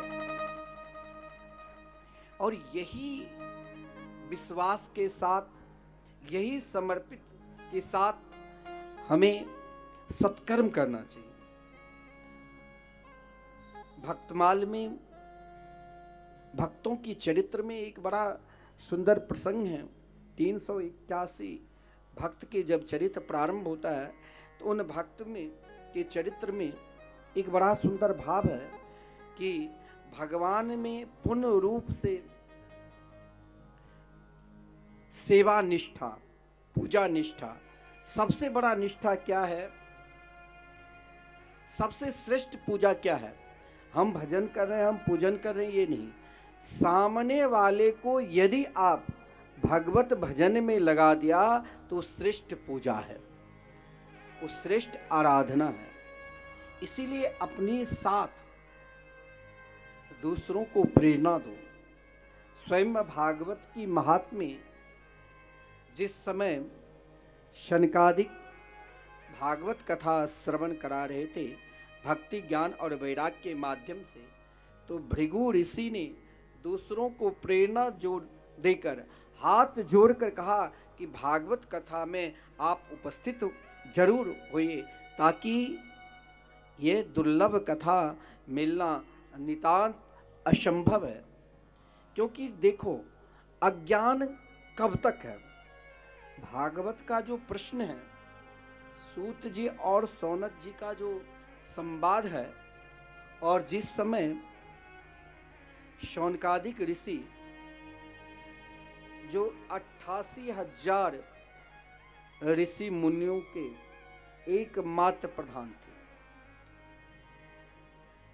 और संपूर्ण शास्त्र, संपूर्ण पुराणों के ज्ञाता भी थे, लेकिन जीवन में अज्ञान कब क्या है, अज्ञान किसे कहते हैं? हम पढ़े लिखे नहीं है इसीलिए अज्ञान? ऐसा नहीं है। जो कभी स्कूल गया भी नहीं, स्कूल क्या होता है? क्या सूरदास जी, क्या मीराबाई के किसी स्कूल का नाम आप श्रवण किए होंगे? मीराबाई ने सत्संग किया, सूरदास जी ने सत्संग किया, तो आज लोग PhD डिलीट उनके भजन के माध्यम से करते हैं, उनके पद के माध्यम से करते हैं। अज्ञान क्या है? अज्ञान, हम सामने वाले की उन्नति को देखकर हम घबरा जाते हैं। किसी ने हमसे कहा कि मिथिला कुंज में जो भी कथाकार आते हैं, प्राय आज आप वृंदावन जाओगे तो वृंदावन में एक चर्चा बन गई है कि मिथिला कुंज में जो भी कथा करते हैं वो विश्वविख्यात हो जाते हैं। तो मिथिला कुंज में ऐसा नहीं, बहुत कथाकार आए हैं, सब पर कृपा नहीं हुई। अभी अनिरुद्धाचार्य जी, जहां हजारों भीड़, लाखों की भीड़ लोग उनके अनुयायी है, क्योंकि उनकी दृढ़ता, विश्वास है धाम के प्रति। जिसके हृदय में भगवान नाम के प्रति ज्ञान नहीं है, वही सबसे बड़ा अज्ञान है। आप कोई फिल्म देखने के लिए जाते हो या कोई उपन्यास पढ़ते हो, एक बार पढ़ लिया, दोबारा पढ़ने का मन नहीं करेगा। लेकिन आप श्री रामचरितमानस, भागवत गीता प्रायः जितने ही बार पढ़ोगे उतने ही बार आनंद मिलेगा। ऐसा कोई नहीं है यहाँ जितने भी श्रोता बैठे होंगे कि वो भागवत नहीं जानते होंगे, लेकिन फिर हम क्यों सुनते हैं? जहां पर 88,000 ऋषि मुनि विराजमान हैं और जिनके एक ही प्रश्न हैं, और वही प्रश्न सौनक जी से किया, जिसने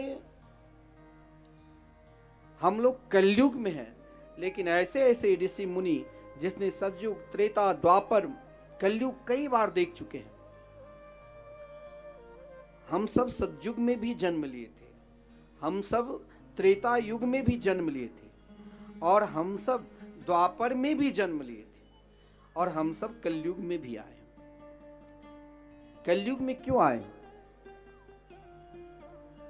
कलयुग में आने के लिए, बहुत लोग कहते हैं कलयुग बहुत खराब युग है। नहीं, कलयुग में आने के लिए देवता भी भगवान से प्रार्थना करते रहते हैं।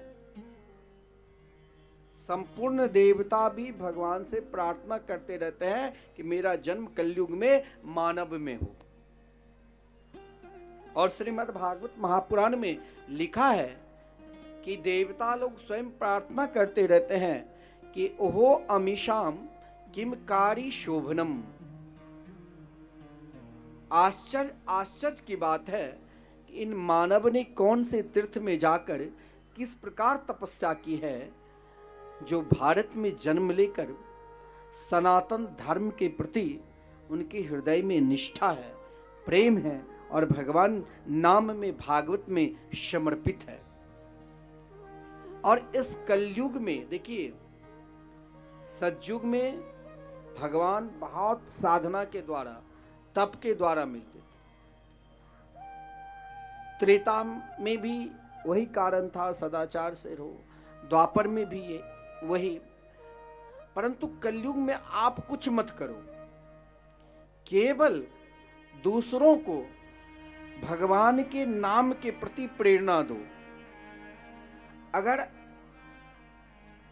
सही में चाहते हो कि हमें परमात्मा को प्राप्त करना है, और कलयुग में जो मानव के रूप में जन्म लेता है वो देवता से भी उसे श्रेष्ठ कहा गया है, क्योंकि वो भगवान की कथा कीर्तन गाते हैं और सुनते हैं।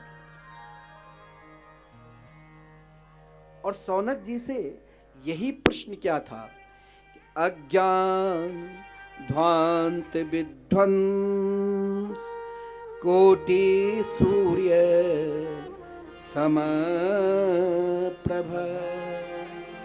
सूतख्याहि कथा सारम मम कर्ण रसायनम।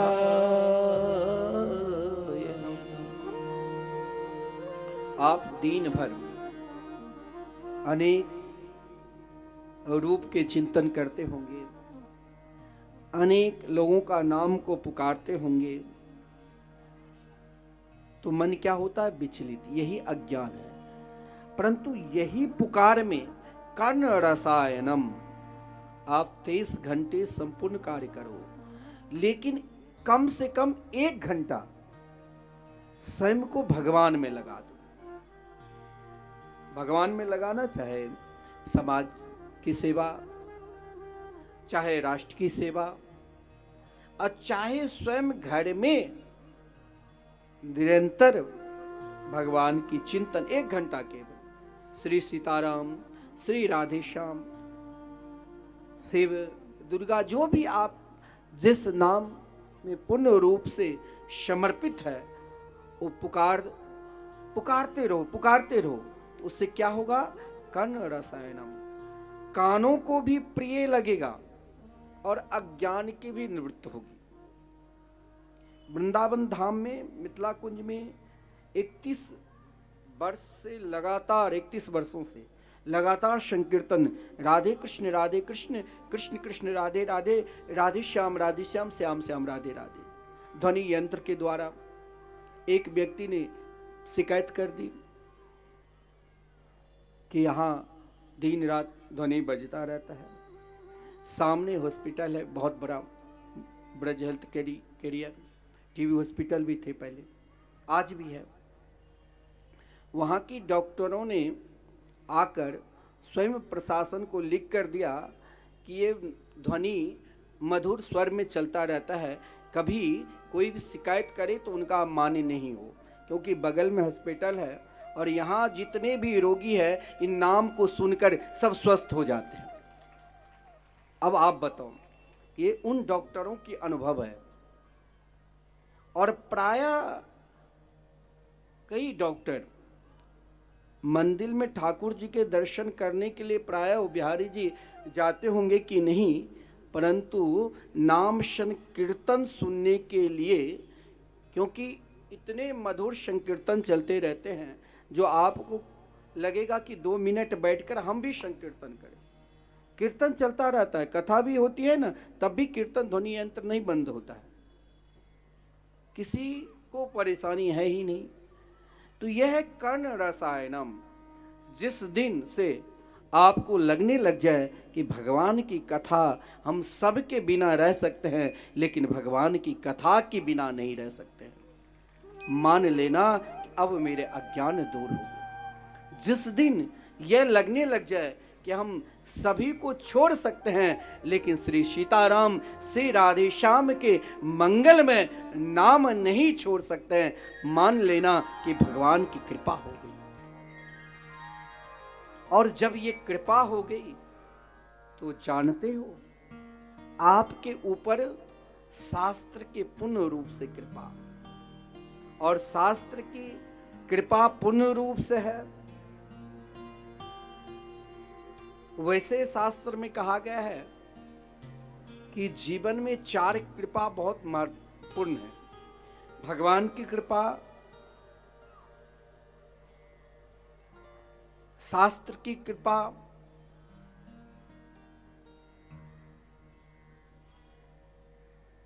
और आत्म कृपा, भगवान नाम की कृपा। भगवान नाम जाप करने में मन लगने लग जाए तो मान लेना कि मेरे ऊपर संपूर्ण शास्त्र की कृपा मेरे ऊपर हो चुके हैं, क्योंकि अब मुझे भगवान के मंगल में नाम जाप करने में मन लगने लग गया है। कोई भी आप साधना मत करो, कोई भी आप पूजा मत करो, लेकिन आप स्वयं को अपने आप भगवान के नाम में अगर आप समर्पित हो जाते हो तो निरंतर आपकी रक्षा करने के लिए भगवान आएंगे।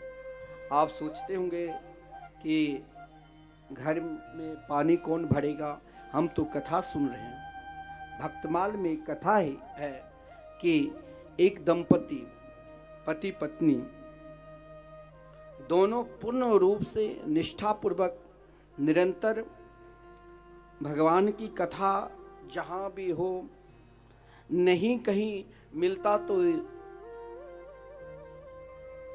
कभी पति स्वयं वक्ता बनकर पत्नी को सुनाने लग जाते, कभी पत्नी स्वयं वक्ता बनकर पति को भगवान की कथा श्रवण कराते। एक बार क्या हुआ तो भगवान की कथा सुनने के लिए जा रहे थे। मार्ग में कोई दुष्ट उनकी पत्नी की सुंदरता को देखकर उनका मन बदल गया, वो भी उनके साथ चल दिए। पत्नी आगे आगे जा रही थी, पति पीछे हो गए, तब तक दुष्ट ने उनके पति को मार दिया। जो ही पति को मार दिया, उनकी हृदय में उन गोपियों की तरह एक ही जगह दृष्टि और एक ही चिंतन। क्या? तो तब कथामृतम, जो भगवान की कथा है, जो संपूर्ण ताप को, चाहे दैहिक हो, चाहे दैविक हो, चाहे भौतिक हो, संपूर्ण ताप को जो निवारण करने वाले हैं, उन कथा के प्रति उनकी निष्ठा थी। उस दुष्ट ने कहा जरा पीछे मुड़कर देखो, तो उसने पीछे मुड़कर जो ही देखा तो ये नहीं देखा मेरे पति मर चुके हैं, इसने मार दिया। उनकी तरफ देखने लग गए और कहा, वाह बांके बिहारी, आज आपने कृपा की, ये कौन सी लीला कर दी। उन दुष्ट के ओर देखकर वो दुष्ट नहीं दिखाई दिया, उनको स्वयं साक्षात बांके बिहारी दिखाई देने लगी। बांके बिहारी जी ठाकुर जी वहीं प्रकट होकर उन दुष्ट को संहार किया और उनके पति को पुनः जीवित कर कहा, जाओ कथा श्रवण करने के लिए। अब कथा की निष्ठा देखिए, जिसने अपने जीवन को पूर्ण रूप से भगवान में समर्पित कर दिया, भगवान निरंतर उनकी रक्षा करते हैं। भक्तमाल में ऐसे कई भक्त हैं। जयमल नाम के राजा, जिसने स्वयं को अपने आप निरंतर दिन रात, बहुत लोग कहते हैं ना, अरे भगवान की पूजा करोगे, कथा सुनोगे तो घर परिवार को कौन देखेगा, क्या भगवान आकर देख लेंगे? जरूर देखेंगे। जयमल नाम के भक्त जो थे, जिसने निरंतर एक राजा होकर, राजा का कर्तव्य है कि प्रजा को भी देखना, लेकिन जिन राजा के हृदय में भगवान के प्रति पूर्ण दृढ़ता है, विश्वास है, जैसे हमारे देश के प्रधानमंत्री, जिनके हृदय में भगवान के प्रति निष्ठा देखो, चाहे केदारनाथ हो, चाहे बाबा विश्वनाथ हो।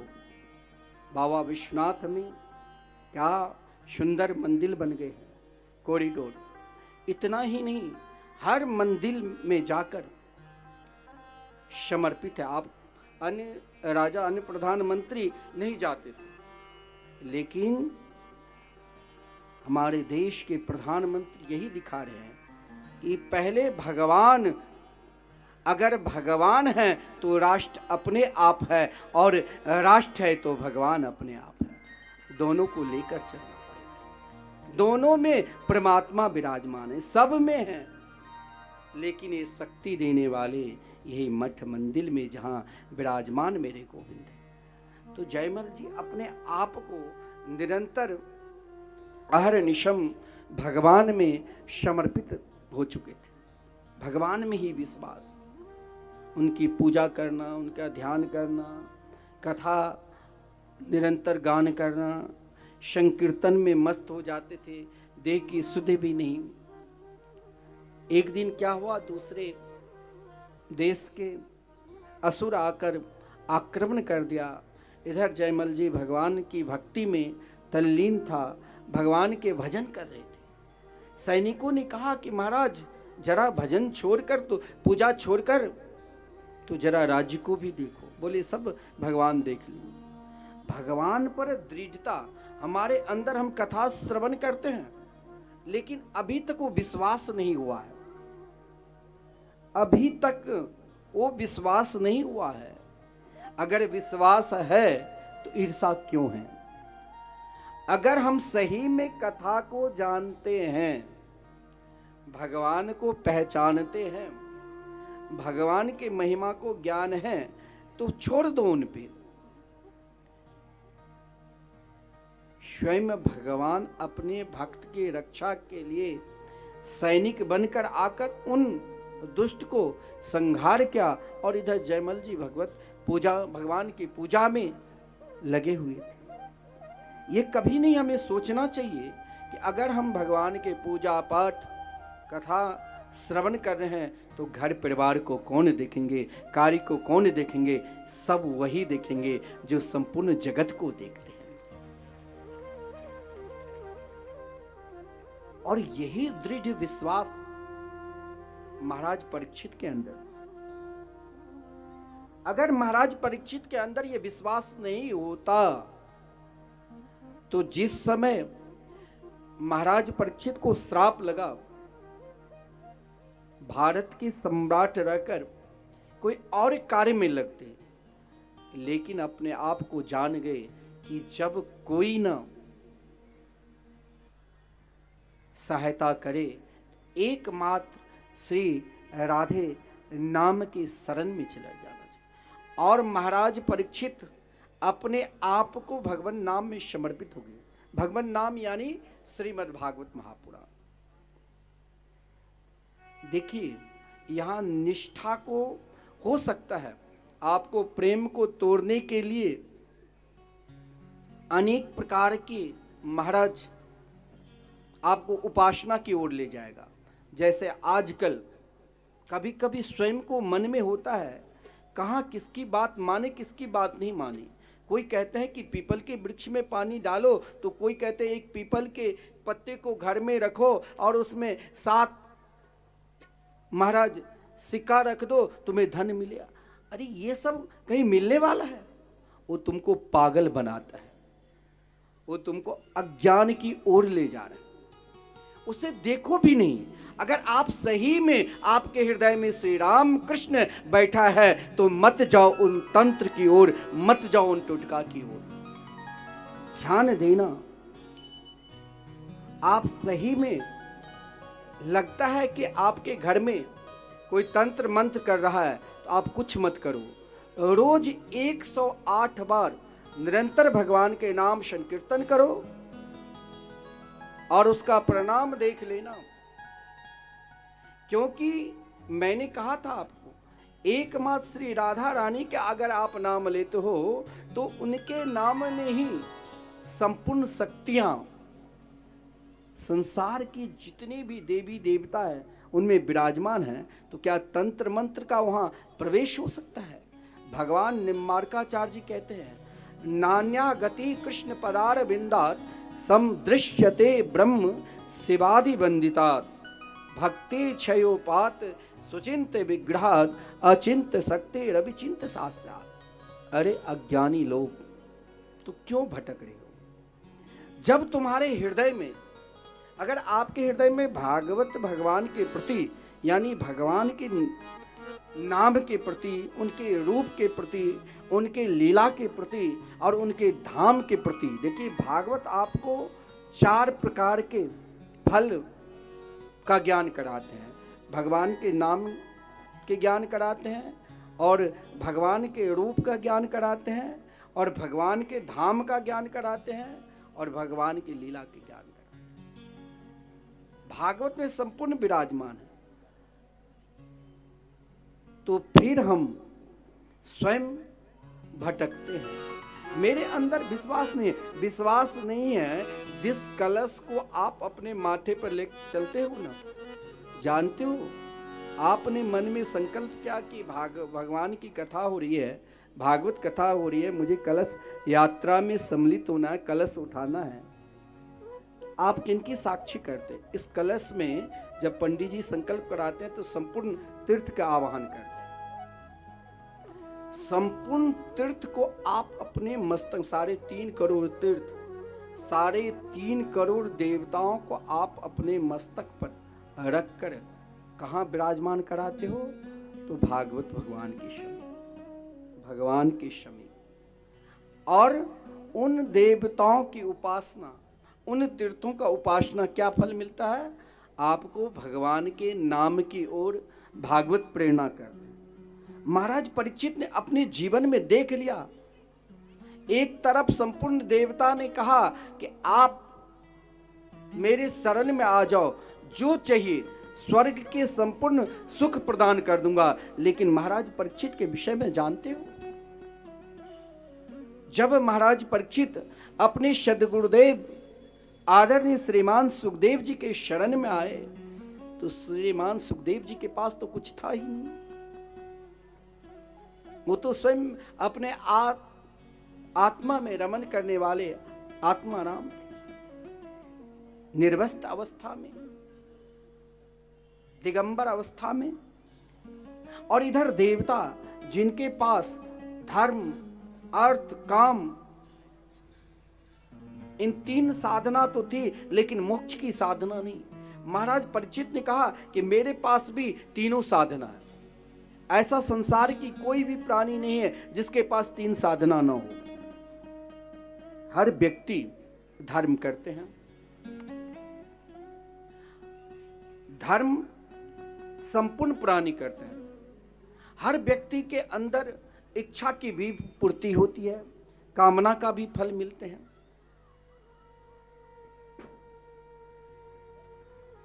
और हर व्यक्ति को अर्थ, धर्म, अर्थ, काम, ये 4 पुरुषार्थ तो 3 पुरुषार्थ तो हम सबको मिलते हैं, लेकिन चौथा पुरुषार्थ मोक्ष का जो पुरुषार्थ है, उन पुरुषार्थ को देवता कहते हैं कि देखो मैंने तुम्हें दिखा दिया। महाराज परीक्षित से देवता का आने का अभिप्राय ये नहीं था। जिस समय आदरणीय श्रीमान सुखदेव जी महाराज परीक्षित को श्रीमद् भागवत महापुराण प्रदान कर रहे थे, तो देवता ने सुखदेव जी के चरणों में प्रणाम किया और कहा कि महाराज ये भागवत क्या आप हमें प्रदान कर सकते हो?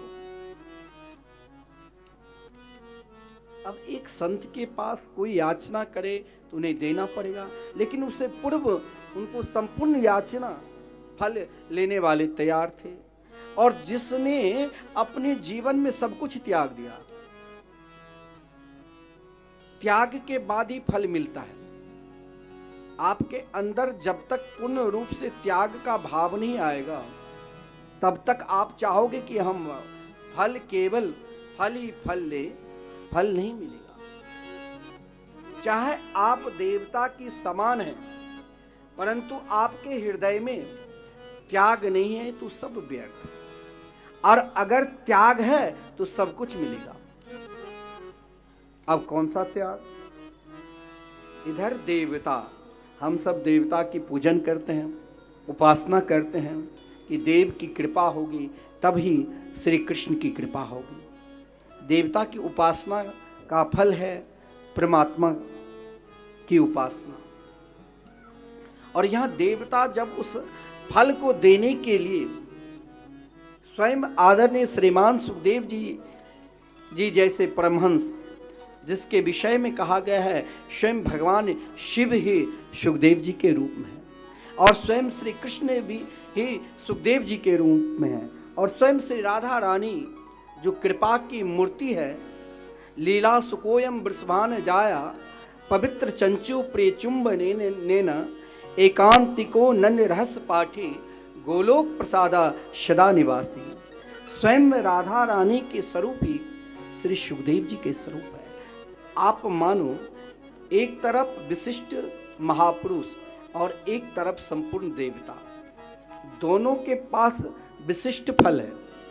ऐसा नहीं जो हम देवता की उपासना करते हैं तो हमें फल नहीं मिलेगा, फल मिलेगा, लेकिन उन फल का फलस्वरूप कुछ क्षण के लिए, कुछ दिन के लिए, कुछ समय के लिए रहेगा।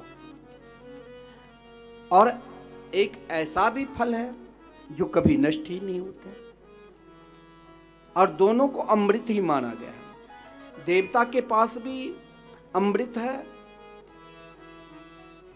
और महापुरुषों के पास भी अमृत है। आप एक अमृत से संपूर्ण संसार के सुख प्रदान कर लोगे। ध्यान देना, मैं उन लोगों को विशेषकर कहता हूं जो YouTube चैनल, मिथिला कुंज YouTube चैनल से भी देख रहे हैं, आगे टीवी चैनल से भी देखोगे, परंतु जो बैठे हैं आप लोग भ्रमित हो रहे हैं। कहाँ कोई आपसे कहता है कि आप अमुक देवता की उपासना करो, बहुत धन मिलेगा, बहुत सुंदरता मिलेगी, बहुत प्रभाव हो जाएगा, सब आपकी बात मानेंगे। आप लग जाते हो। कल तक आप निरंतर स्वयं अपने आप एकमात्र भगवान के मंगलमय नाम पर विश्वास करते थे। कल तक आपके हृदय में निरंतर भागवत भगवान के प्रति विश्वास है। मुझे तो कभी कभी लगता है कि उन लोगों को क्या होगा जो सामने भागवत रखकर, भागवत के विषय को छोड़कर इधर उधर की बात कहकर केवल उन श्रोताओं को गुमराह कर रहे हैं।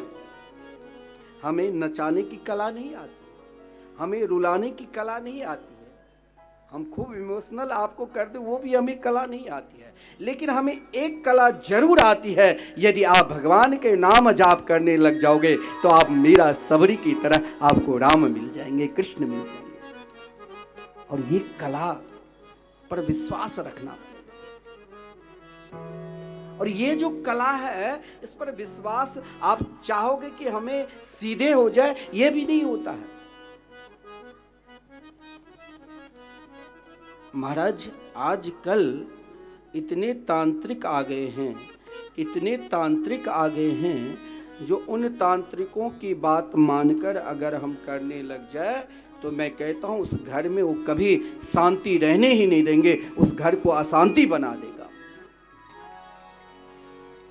और जब सब जानते हैं कि इस कलिकाल में, इस कलयुग में एकमात्र एक ही साधन है, क्या? तो भगवान के नाम। ये सब जानते हैं। ऐसा कोई भी प्राणी नहीं हो जो आपको उन अज्ञान की ओर ले जा रहे हैं, वो भी जानते हैं कि हम इनको अज्ञान की ओर ले जा रहे हैं। और मैं कहता हूं कि आप भागवत श्रवण कर रहे हैं, आज संकल्प लो, आज प्रथम दिन ही, कि हमें किसी तांत्रिक के ऊपर विश्वास नहीं करना है। हमें किसी भी टोना के ऊपर, तंत्र मंत्र के ऊपर विश्वास नहीं करना है, क्योंकि इस कलिकाल में मैं विश्वास के साथ भागवत पीठ से कहता हूँ, मेरा भी अनुभव है। मैं 6 साल की अवस्था में संत बना और तब से ना जाने हजारों ऐसे ऐसे महापुरुष नाम जापक संत को के दर्शन किए हैं, जो स्वयं भगवान के दर्शन किए होंगे। आप वृंदावन जाओगे ना, तो वृंदावन में चाहे आप कोई भी आपको मिलेंगे, वो क्यों आपको बार बार कहते हैं राधे राधे? क्योंकि यहाँ कुछ है ही नहीं। यहाँ है तो एकमात्र श्री राधा नाम, श्री राधा नाम की शक्ति। उनको पुकारो, और ये पुकार तभी होगा और ये विश्वास तभी होगा जब स्वयं मति कृष्ण अपने बुद्धि को इधर उधर नहीं लगाओगे। महाराज परीक्षित ने सोचा, मेरे पास तो समस्त सुख सुविधा विद्यमान है, फिर भी मुझे श्राप लगा है, तो ये सुख सुविधा से क्या ये श्राप दूर हो जाएंगे? मेरे ऊपर तो ऐसा नहीं, समस्त देवताओं की कृपा है, जिसे स्वयं भगवान माता के गर्भ में रक्षा की है, फिर उसे किसी वस्तु की कमी है। जो धर्मराज युधिष्ठिर के पुत्र हो, उन्हें किसी चीज की कमी है, लेकिन सोचा नहीं, मेरे अंदर एक कमी है, मैं अभी तक भगवान के नहीं हुआ हूं, और मुझे पूर्ण रूप से यही होना है कि हम भगवान के हैं और भगवान हमारे हैं, और हमें कुछ सोचना ही नहीं और हमें कुछ करना ही नहीं।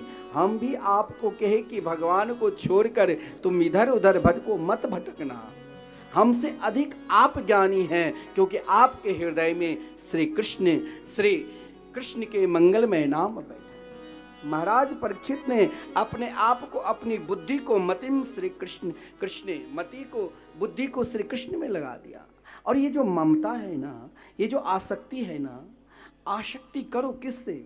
हम कहते हैं कि हमने तो अभी आपको सुना दिया, आप गए प्रसाद लिया, भोजन किया, चल दिए, लेकिन आप अब पूर्ण रूप से देखना, आपको जो चाहिए,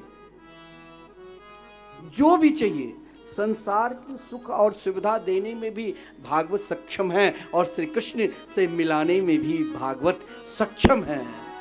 लेकिन एक कमी आपके अंदर है, क्या? वो श्रद्धा नहीं है। और यदि श्रद्धा है तो श्रद्धानो महामना, आप परम श्रेष्ठ है, आप ही परीक्षित है, आपको ही भागवत मिलेंगे, आपको ही श्री कृष्ण मिलेंगे।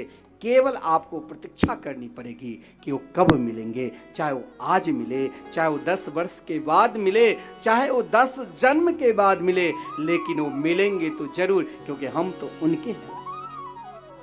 और यही निष्ठा को पूर्ण रूप से पक्का करने के लिए देवता वहां उपस्थित हुए। देवता ने अमृत दिया कि महाराज ये अमृत अपने शिष्य को पिला दो, लेकिन महाराज परीक्षित ने 2 टुक मना कर दिया, मुझे ये अमृत स्वर्ग के अमृत नहीं पान करना है, मैं कई जन्म पान कर चुका हूँ, क्योंकि इस अमृत पान करने के बाद भी मरना पड़ेगा। अब तो मैं उस अमृत की प्रतीक्षा कर रहा हूँ जिस अमृत को पान करके कभी मरे ही नहीं। और वो क्या है? तो भगवान की कथा, तब कथा अमृतम। आप भगवान की कथा निरंतर श्रवण करते हो और निरंतर गुणगान करते हो, आप ही गोपी हो, आपको ही श्री कृष्ण मिलेंगे, कभी न कभी वो जरूर मिलेंगे, क्योंकि आप तो केवल उन अमृत को पान कर चुके हैं जिन अमृत में श्री कृष्ण की मंगलमयी कथा और कीर्तन निकल रहे हैं। इसलिए देवताओं को वो अमृत नहीं मिले। आप कुछ नहीं जानते हो, कोई शास्त्र पुराण को पढ़ने की जरूरत नहीं, केवल आप निरंतर श्री राधे नाम पुकारते रहो, कल्याण होगा ही और श्री कृष्ण मिलेंगे ही। केवल पुकारते रहो, हर स्थिति में, हर परिस्थिति में, कोई भी अवस्था रहे, भगवान के नाम कभी त्यागो ही नहीं। सवेरे उठ के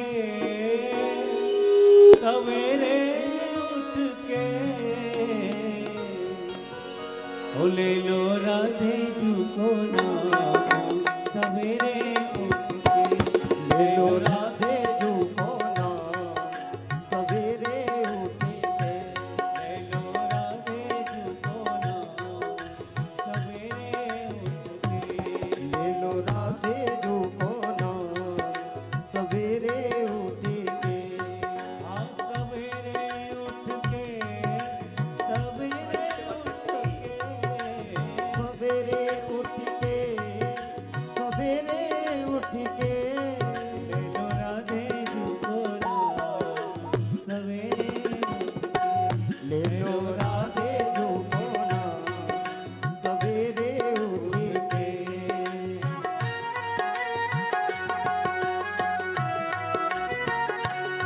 जय हो बोलो बरसाने वाली की जय।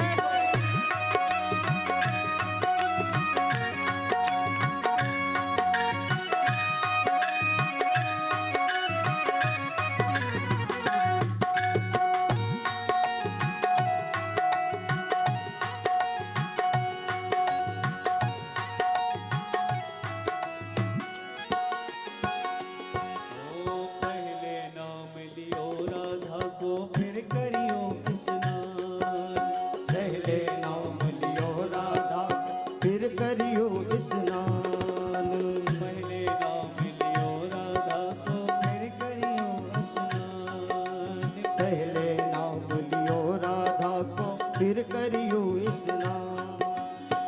राधे जू को नाम वेद रस, राधे जू को नाम वेद रस, राधे जू को नाम वेद रस, राधे जू को नाम वेद रस, कर लियो अमृत पान, ले लो राधे जू को सवेरे उठ के ले लो राधे जू को नाम, सवेरे उठ के ओ ले लो राधे जू को नाम, सवेरे उठ के ले लो राधे जू को नाम, सवेरे उठ के हाँ सवेरे उठ के हाँ सवेरे उठ के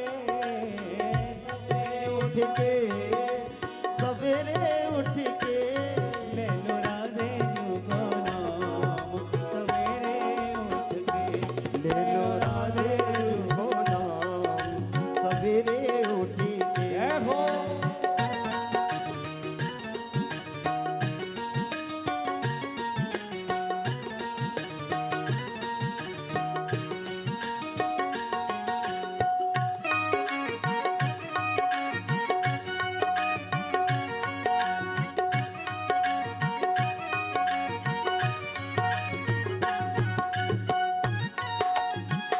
श्री राधे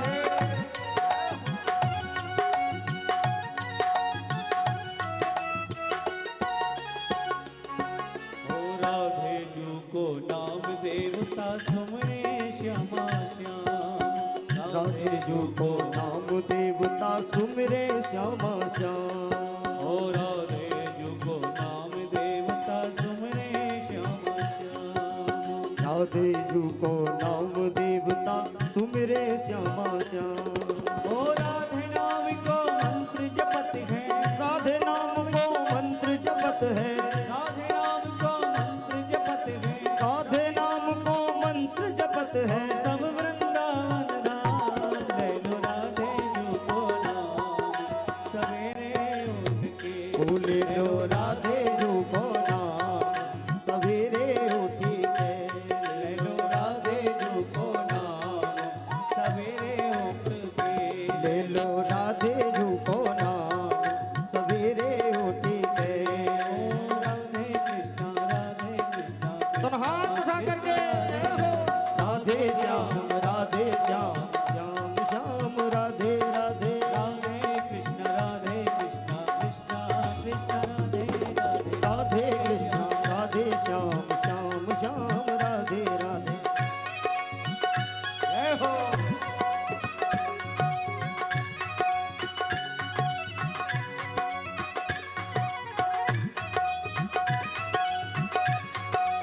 बोलो बांके बिहारी लाल की जय हो।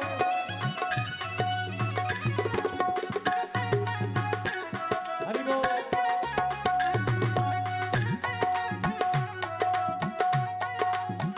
ओ तुम मिल बोलो राधे राधे परि परि करो प्रणाम। सब मिल बोलो राधे राधे पल पल करो प्रणाम। हाँ सब मिल बोलो राधे राधे परि परि करो प्रणाम। सब मिल बोलो राधे राधे पल पल करो प्रणाम। ओ राधे जू को नाम सुमर के, राधे जू को नाम सुमर के, राधे जू को नाम सुमर के, राधे जू को नाम सुमर के, कर ले ओ जमुना पार।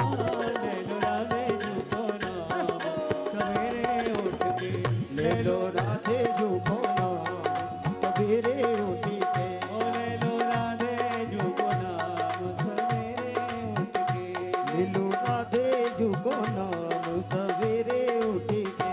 ओ सवेरे उठ के बड़ी भोरे उठ के, सवेरे उठ के बड़ी भोरे उठ के, हाँ सवेरे उठ के बड़े भोरे उठ के, सवेरे उठ के बड़े भोरे उठ के। ले लो राधे जू को नाम सवेरे उठ के। ले लो राधे जू को नाम सवेरे उठ के।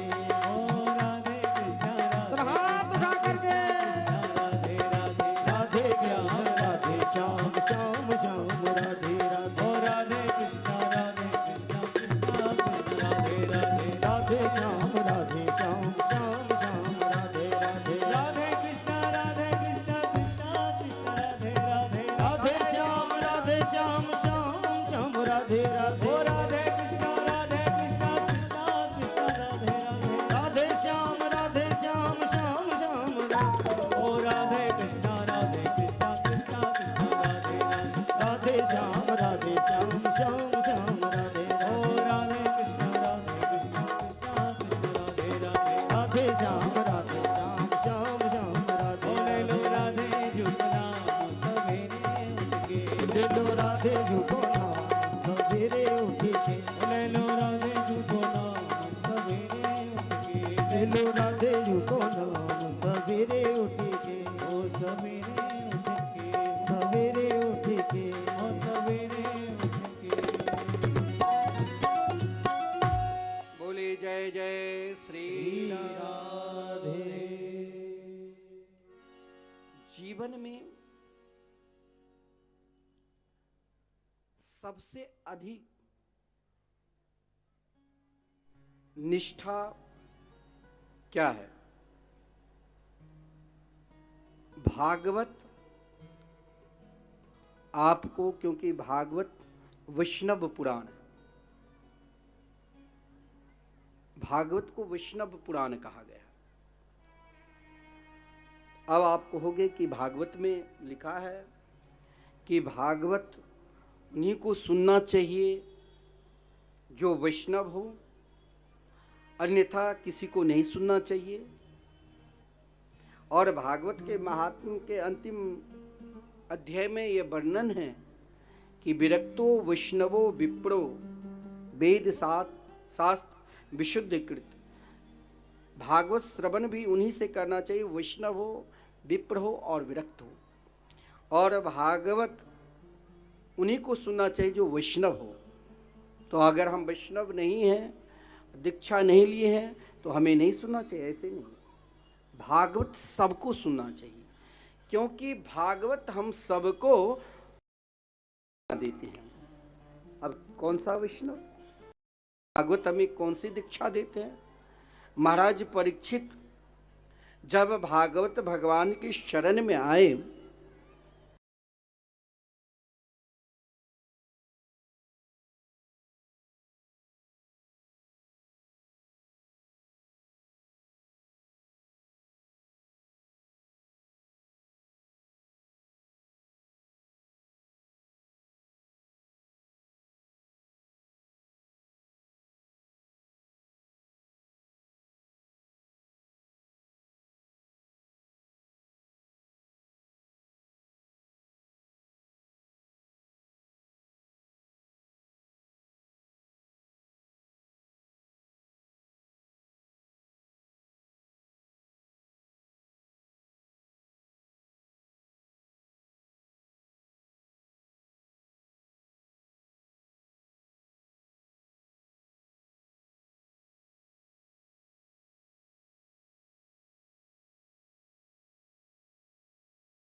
श्रवण करते हैं उसी दिन वैष्णव हो जाते हैं। आप ये मत सोच लेना कि हम वैष्णव नहीं हैं, हम दीक्षित नहीं हैं, हम परम दीक्षित हो चुके हैं, हम भगवान के हो चुके हैं। क्योंकि देखिए एक बात ध्यान देना, वैष्णव धर्म में वैसे अनेक निष्ठा है, लेकिन वैष्णव धर्म में जो 3 निष्ठा है वो 3 निष्ठा सर्वोपरि है, श्रेष्ठ है। और जिसके हृदय में इन तीनों में से एक भी निष्ठा हृदय में है वो परम वैष्णव है। वो 3 निष्ठा क्या है आप नोट कर लेना और ध्यान रखना। पहला हरि नाम निष्ठा, जिसके मुख से निरंतर भगवान नाम निकलते हैं, श्री सीताराम, श्री राधेश्याम, वो परम वैष्णव है, वो वैष्णव निष्ठ है। वृंदावन धाम में, अब इस्कॉन मंदिर में, अंग्रेज मंदिर में जो भी जाता है उसे तिलक लगा देता है, कंठी पहना, झोली माल, वो अभी दीक्षा नहीं लिए, लेकिन उसको वैष्णव निष्ठ का उपदेश दे देते हैं कि तुम कुछ मत करना, तुम तो वैष्णव हो चुके हैं, केवल तुम हरे कृष्ण कृष्ण कृष्ण हरे हरे, हरे राम राम राम हरे हरे, राधे कृष्ण कृष्ण कृष्ण राधे राधे, राधे श्याम श्याम श्याम राधे राधे। और जिस दिन आप निरंतर, चाहे कुछ भी हो जाए, जैसे कुछ ऐसे भी अवस्था होती है माताओं की, जिन अवस्था में आप पूजा नहीं कर सकते हो, जिन अवस्था में आप मंदिर नहीं जा सकते हो, जिन अवस्था में आप किसी भी प्रकार के सत्कर्म का संकल्प नहीं ले सकते हो, लेकिन ध्यान देना, आप चाहे किसी भी अवस्था में क्यों ना हो, चाहे अशुद्ध अवस्था में चाहे शुद्ध अवस्था में, लेकिन इन दोनों अवस्था में आप निरंतर शुद्ध ही है, क्योंकि जिसके नाम से निरंतर भगवान नाम निकल रहे हैं वो परम वैष्णव है, वैष्णवनिष्ठ है। तो वैष्णव निष्ठ रहने के लिए देखिए ये भी तो वैष्णवनिष्ठ है। प्रथम दिन की कथा में पंडाल में इतने लोगों को आना, क्योंकि 2 साल तक, वैसे तो सिन्हा जी परम वैष्णवनिष्ठ है। आप कहोगे कि आपके हृदय में अगर किसी के हृदय में संकीर्णता होती है तो अलग बात है, लेकिन मैंने देखा, मैंने अनुभव किया कि सिन्हा जी के अंदर और उसकी पत्नी के अंदर ये भाव है ही नहीं। सबका सम्मान, चाहे कहीं किसी को तीर्थ स्थान में ले जाए। अभी वृंदावन कितने लोग गए थे चुंदरी मनोरथ में, और उस दिन तो यमुना जी की धारा, मैं भी गया, कोई संत आगे तो मुझे आना पड़ा था, यमुना जी की धारा लग रहा था कि समुद्र से जैसे तरंग उठ रही उस प्रकार यमुना जी की धारा से उठ रही थी। चुंदरी मनोरथ इतने जोरदार हुआ। कथा कराने का उनका उद्देश्य भी है। कई लोग बड़े बड़े विश्वविख्यात वक्ता भी आते हैं उनके पास कि महाराज आप हमारी कथा कराओ ना इतने बड़े पंडाल में। उसने कहा नहीं, हमारे व्यास जी भी जैसे हैं, हमारे आचार्य जी पंडित जी जो नित्य पूजन करा वो भी जैसे हैं, और मैं भी जैसे हूँ, हम लोग वैसे ही रहेंगे, हम कभी बदलेंगे नहीं मुझे इधर जाना है ना मुझे उधर जाना है। हमें एक निष्ठ रहना है, हमें सभी को सम्मान देना है। सिन्हा जी अष्टोत्तर कथा संकल्प कराते हैं, लेकिन सब श्रवण करें।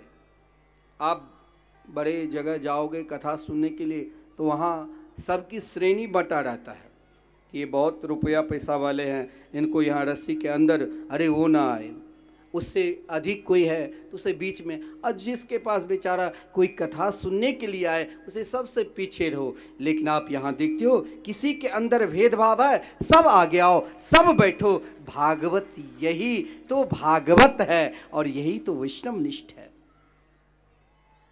और ये जो 3 निष्ठाएं आपके हृदय में अगर इन तीनों निष्ठाओं में से एक भी निष्ठा आ जाए तो आपके अंदर ये भाव ही नहीं रहेगा कि ये छोटे हैं, ये बड़े हैं, कि ये धनवान हैं, कि ये विपन्न हैं। सब भगवान के हैं, हम भी भगवान के हैं, और सब भगवान के जब है तो सब बराबर ही है। और जब तक ये बराबर भाव नहीं आएगा तब तक दूरियां बनी रहेगी, तब तक दूरियां बनी रहेगी। और यही बराबर भाव के कारण घर में व्यक्ति आपस में बटा जाते हैं, समाज बटा रहे हैं, देश बटा रहे हैं। लेकिन भागवत हमें जोड़ना सिखाते हैं। भागवत तो वैष्णव पुराण है, वैष्णवों की तिलक है। ये तो छोटा बड़ा तोड़ना सिखाएंगे ही नहीं, यहां तो सब बराबर है। वक्ता भी, श्रोता भी, सेवा करने वाले भी, आयोजन करने वाले भी, आयोजक भी, सब बराबर है, सब भगवान के हैं। अगर आप भगवान के नहीं हैं तो आप यहां आते ही नहीं, आप तब यहां नहीं आते, तब फिर आप कहीं घूमने चले जाते। आप भगवान के हैं इसीलिए आप बार बार कथा श्रवण कर रहे हैं और कथा करा रहे हैं। और यही जो ये तीन निष्ठा में सबसे अधिक वैष्णव, देखिए आप अपने आप को कभी ये मत सोचना कि हम वैष्णव है ही नहीं। हम क्या खाते हैं, क्या नहीं खाते हैं, हमारे रहन सहन क्या है, हमें भोजन पानी क्या है, इस पे हमें नहीं सोचना है। हम भगवान के हैं और भगवान हमारे हैं, ये हमें निरंतर सोचना है। और इसके लिए हमें वैष्णव निष्ठा में जो सर्वोपरि तीन निष्ठा है, वैष्णवों की अनेक निष्ठा है, लेकिन इन भागवत में जो वैष्णव धर्म के निरूपण किया गया है और सरल बनाया गया है, यही परम वैष्णव शास्त्र भागवत में कहा गया है कि पहला हरि नाम निष्ठ। क्या अजामिल को कोई दीक्षा दिया था क्या? क्या धुंधकारी को कोई दीक्षा दिया था क्या? धुंधकारी के तो एक बांस के सप्त ग्रंथि के बांस के छेद में उनके नाम से संकल्प हुआ। आप संकल्प अपने पितरों के नाम से करते तो उनका कल्याण होता। आप संकल्प किसी के घर परिवार के लोगों के लिए करते हो तो उनका कल्याण होता है। तो उनके नाम से संकल्प हुआ तो उनका कल्याण हुआ। क्या उसे कोई दीक्षा दी थी? लेकिन ध्यान देना, चाहे आप ज्ञानी हैं चाहे आप अज्ञानी हैं, लेकिन ज्ञानी और अज्ञानी भी तब तक ही प्रेत बना। प्रेत कौन है? अज्ञानी है, जब तक वो भगवान को नहीं पहचाने। जिस दिन वो भगवान को पहचान गए वो परम वैष्णव हो गए, उनकी निष्ठा भगवान में हो चुके हैं। पहली निष्ठा क्या है? तो हरि नाम निष्ठा। आप एक बार भी, और एक बार छोड़ना नहीं, फिर वैष्णव धर्म का अपराध भी होता है, फिर आपके अंदर अपराध भी लगेगा, पाप भी लगेगा, चाहे आप एक बार भी नाम लो। हम क्या करते हैं, क्या नहीं करते हैं, क्या सोचते हैं, यह भी मत सोचो। हम क्या खाते हैं, क्या नहीं खाते हैं, यह भी मत सोचो, क्योंकि भागवत में यहां तक कहा गया है। देखिए, इसीलिए तो भागवत सर्वोपरि है। हमें स्वयं दुख होता है, कोई हमारे आश्रम में ऐसे भी वक्ता आते हैं, भागवत के विषय को छोड़कर अन्य विषय कहने लग जाते हैं, तो हम लोग, हमारे यहाँ जो साधु संत है, कोई सुनने के लिए भी नहीं जाएंगे कि भाई हम क्या सुने, ये बात तो घर घर की कहानी है। हमें तो परमात्मा को प्राप्त करना है, हमें तो वैष्णव निष्ठा होना है। और वैष्णव निष्ठा में आपको किसी भी कार्य को वर्जित नहीं माना गया है। यहां तक कहा गया है, वो बता स्वपचतोपि गरीयान जह जीवाग्रे वर्तते नाम तुभ्यम। अगर कोई स्वपच है, कुत्ते को आग में पकाकर खाने वाले हैं, तो उसे भी वैष्णव निष्ठ कहा गया है, क्योंकि वो इन तीनों निष्ठा में से एक निष्ठा है। क्या? हरि नाम निष्ठा। खाते पीते सोते बैठते जागते उठते कभी भी आप भगवान के नाम ले सकते हो। जब हो, अरे कम से कम उठो, जय जय श्री राधे बोल दो, बस हम अपने आप को समर्पित जय हो। जय श्री राधे। ये भी एक बार आप बोलोगे तो ये भी परम वैष्णव हुआ, क्योंकि वैष्णव निष्ठाओं में सर्वप्रथम हरि नाम निष्ठा आए हैं। अगर आप हरि नाम निष्ठा निरंतर आपके हृदय में है तो आप परम वैष्णव है। दूसरा है तुलसी निष्ठा। तुलसी के पूजन आप नित्य करते हैं, तुलसी में जल देते हैं, तुलसी के दर्शन करते हैं, तुलसी पत्र अगर आप घर में किसी भी प्रकार के भोजन करते हैं तुलसी को समर्पित करके, इतना तुलसी के प्रति विश्वास है, मरणोपरांत भी उनके राख के जहाँ जले वहाँ तुलसी के वृक्ष लगाते हैं। तुलसी निष्ठा भी वैष्णव निष्ठा में ही आते हैं। तुलसी के वृक्ष को कभी अपमान नहीं, सम्मान आदर। इसीलिए तो तुलसी शालिग्राम विवाह कार्तिक मास में एकादशी का दिन हम कराते। क्यों? क्योंकि तुलसी निष्ठा है। तुलसी में भी आप भगवान के दर्शन कर सकते हैं। और तीसरा वैष्णव की जो निष्ठा है, एकादशी निष्ठा। अगर आप एकादशी व्रत का पालन नियम पूर्वक करते हैं, एकादशी व्रत का उपासना महीने में 2 बार एकादशी व्रत आप करते हैं, तो एकादशी निष्ठा को भी वैष्णव निष्ठा कहा गया है। और जिसके हृदय में इन तीनों प्रकार की निष्ठा वाली बातें है, उसके ऊपर जरूर एक दिन परमात्मा की कृपा होगी और उन्हें जरूर माँ के बिहारी के दर्शन मिलेंगे। तो महाराज परीक्षित ने अपने जीवन में वैष्णव धर्म के सर्वोपरि इन तीनों में से सर्वश्रेष्ठ क्या है? तो भगवान के नाम। और जहां भगवान के नाम है, जिसके हृदय में भगवान के नाम के प्रति विश्वास है, वो सर्वोपरि है। ये अनुभव एक संत ही बता सकते हैं। जिस समय देवर्षि नारद जी ने देखा कि कलयुग तो समस्त युगों में श्रेष्ठ युग है। क्यों युग में श्रेष्ठ है? क्योंकि इस युग में लोग किसी भी अवस्था में, कोई जरूरी नहीं है कि आसन पर बैठकर ही आप भगवान के नाम लो, आप चलते भी ले सकते हो, आप ऑफिस जाते भी ले सकते हो, किसी भी अवस्था में आप ले सकते हो। मैंने आपसे कहा कि भगवान के मूर्ति के पूजन करना भी शुद्ध अवस्था में है कि अशुद्ध अवस्था में, ये ध्यान देना पड़ता है। लेकिन भगवान के नाम हर स्थिति में, हर परिस्थिति में आप ले सकते हो, चाहे अशुद्ध अवस्था में हो चाहे शुद्ध अवस्था में, लेकिन कभी त्यागना नहीं, निरंतर पुकारते रहना। और जो पुकार रहे हैं वो घर में भी वृंदावन को बुला सकते हैं।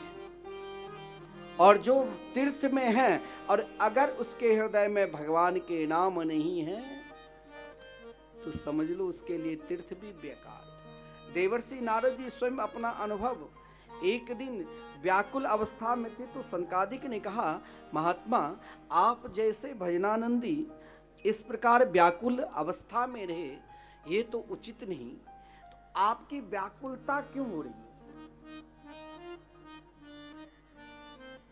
शनकादिक ने पूछा, कथम ब्रह्मण दीन मुख कुतश्चिंता तुरो भव त्वरितं गम्यते कुत्र कुतश्चागमनं तव। उदासी कौन रह सकता है? जो सब कुछ, एक व्यक्ति था, उसने मेरे पास आया कि मैंने हर जगह दान किया लेकिन घर में अशांति ही अशांति, चिंता रहता है। मैंने कहा आपने दान बहुत किया लेकिन आपने कभी हाथ में झोली माला लेकर भजन की कि नहीं? बोले ये तो नहीं किया। मैंने कहा आपसे एक प्रार्थना करूं? कहा करो। मैं कहा दान चाहे करो ना करो लेकिन एक दान आप करना प्रारंभ कर दो, आप नाम का दान करो, संकीर्तन करवाओ और संकीर्तन घर में करो। ना समय मिले तो 10 मिनट ही घर के सब परिवार बैठकर भगवान के नाम संकीर्तन करो, संपूर्ण 24 घंटे के पूजन करने का फल मिल जाएगा। इतना सुगम और सरल भगवान के नाम है। आप चाहोगे कि हम नाम नहीं जाप कर हम अनेक तीर्थ में चले जाए तो वहां हमें शांति मिलेगी, इस कलिकाल में नितांत असंभव है। देवर्षि नारद जी ने कहा मैंने पृथ्वी पर देखा कि शांति कहां है, प्रेम कहां है, सुख कहां है। तीर्थ में जाकर तो पुष्कर, प्रयाग, काशी, गोदावरी अनेक क्षेत्रों का भी वर्णन किया। गृहस्थों के द्वार पर भी वहां भी कला है किसी न किसी बात लेकर। आजकल महाराज लोगों के अंदर ऐसा भ्रम बैठा दिया है कि आप यदि ये पूजा नहीं करोगे तो फल नहीं मिलेगा। अब लोग घबरा, अगर आपके सिर में दर्द वैसे ही हो सकता है तो आपको लगेगा कोई मेरे तांत्रिक कर दिया, और इसी का फायदा लेता है आजकल। कई लोग तो भागवत के माध्यम बनाकर अपना दुकान चला रहे हैं। तंत्र एक दिन भी शांति से आपको नहीं रहने देंगे, बार बार भिक्षाटन करते रहेंगे। विषय वस्तु क्या है उससे उनको क्या मतलब है। मैं नाम नहीं लूंगा, विश्व का सबसे बड़ा वक्ता है और उसने स्वयं उनके पिताजी स्वयं कहा कि देखो महाराज मैं आपसे मुझे भागवत से कोई लेना देना नहीं है, हमें भागवत से कोई मतलब नहीं है। मैं भागवत पीठ से कह रहा हूं, असत्य नहीं।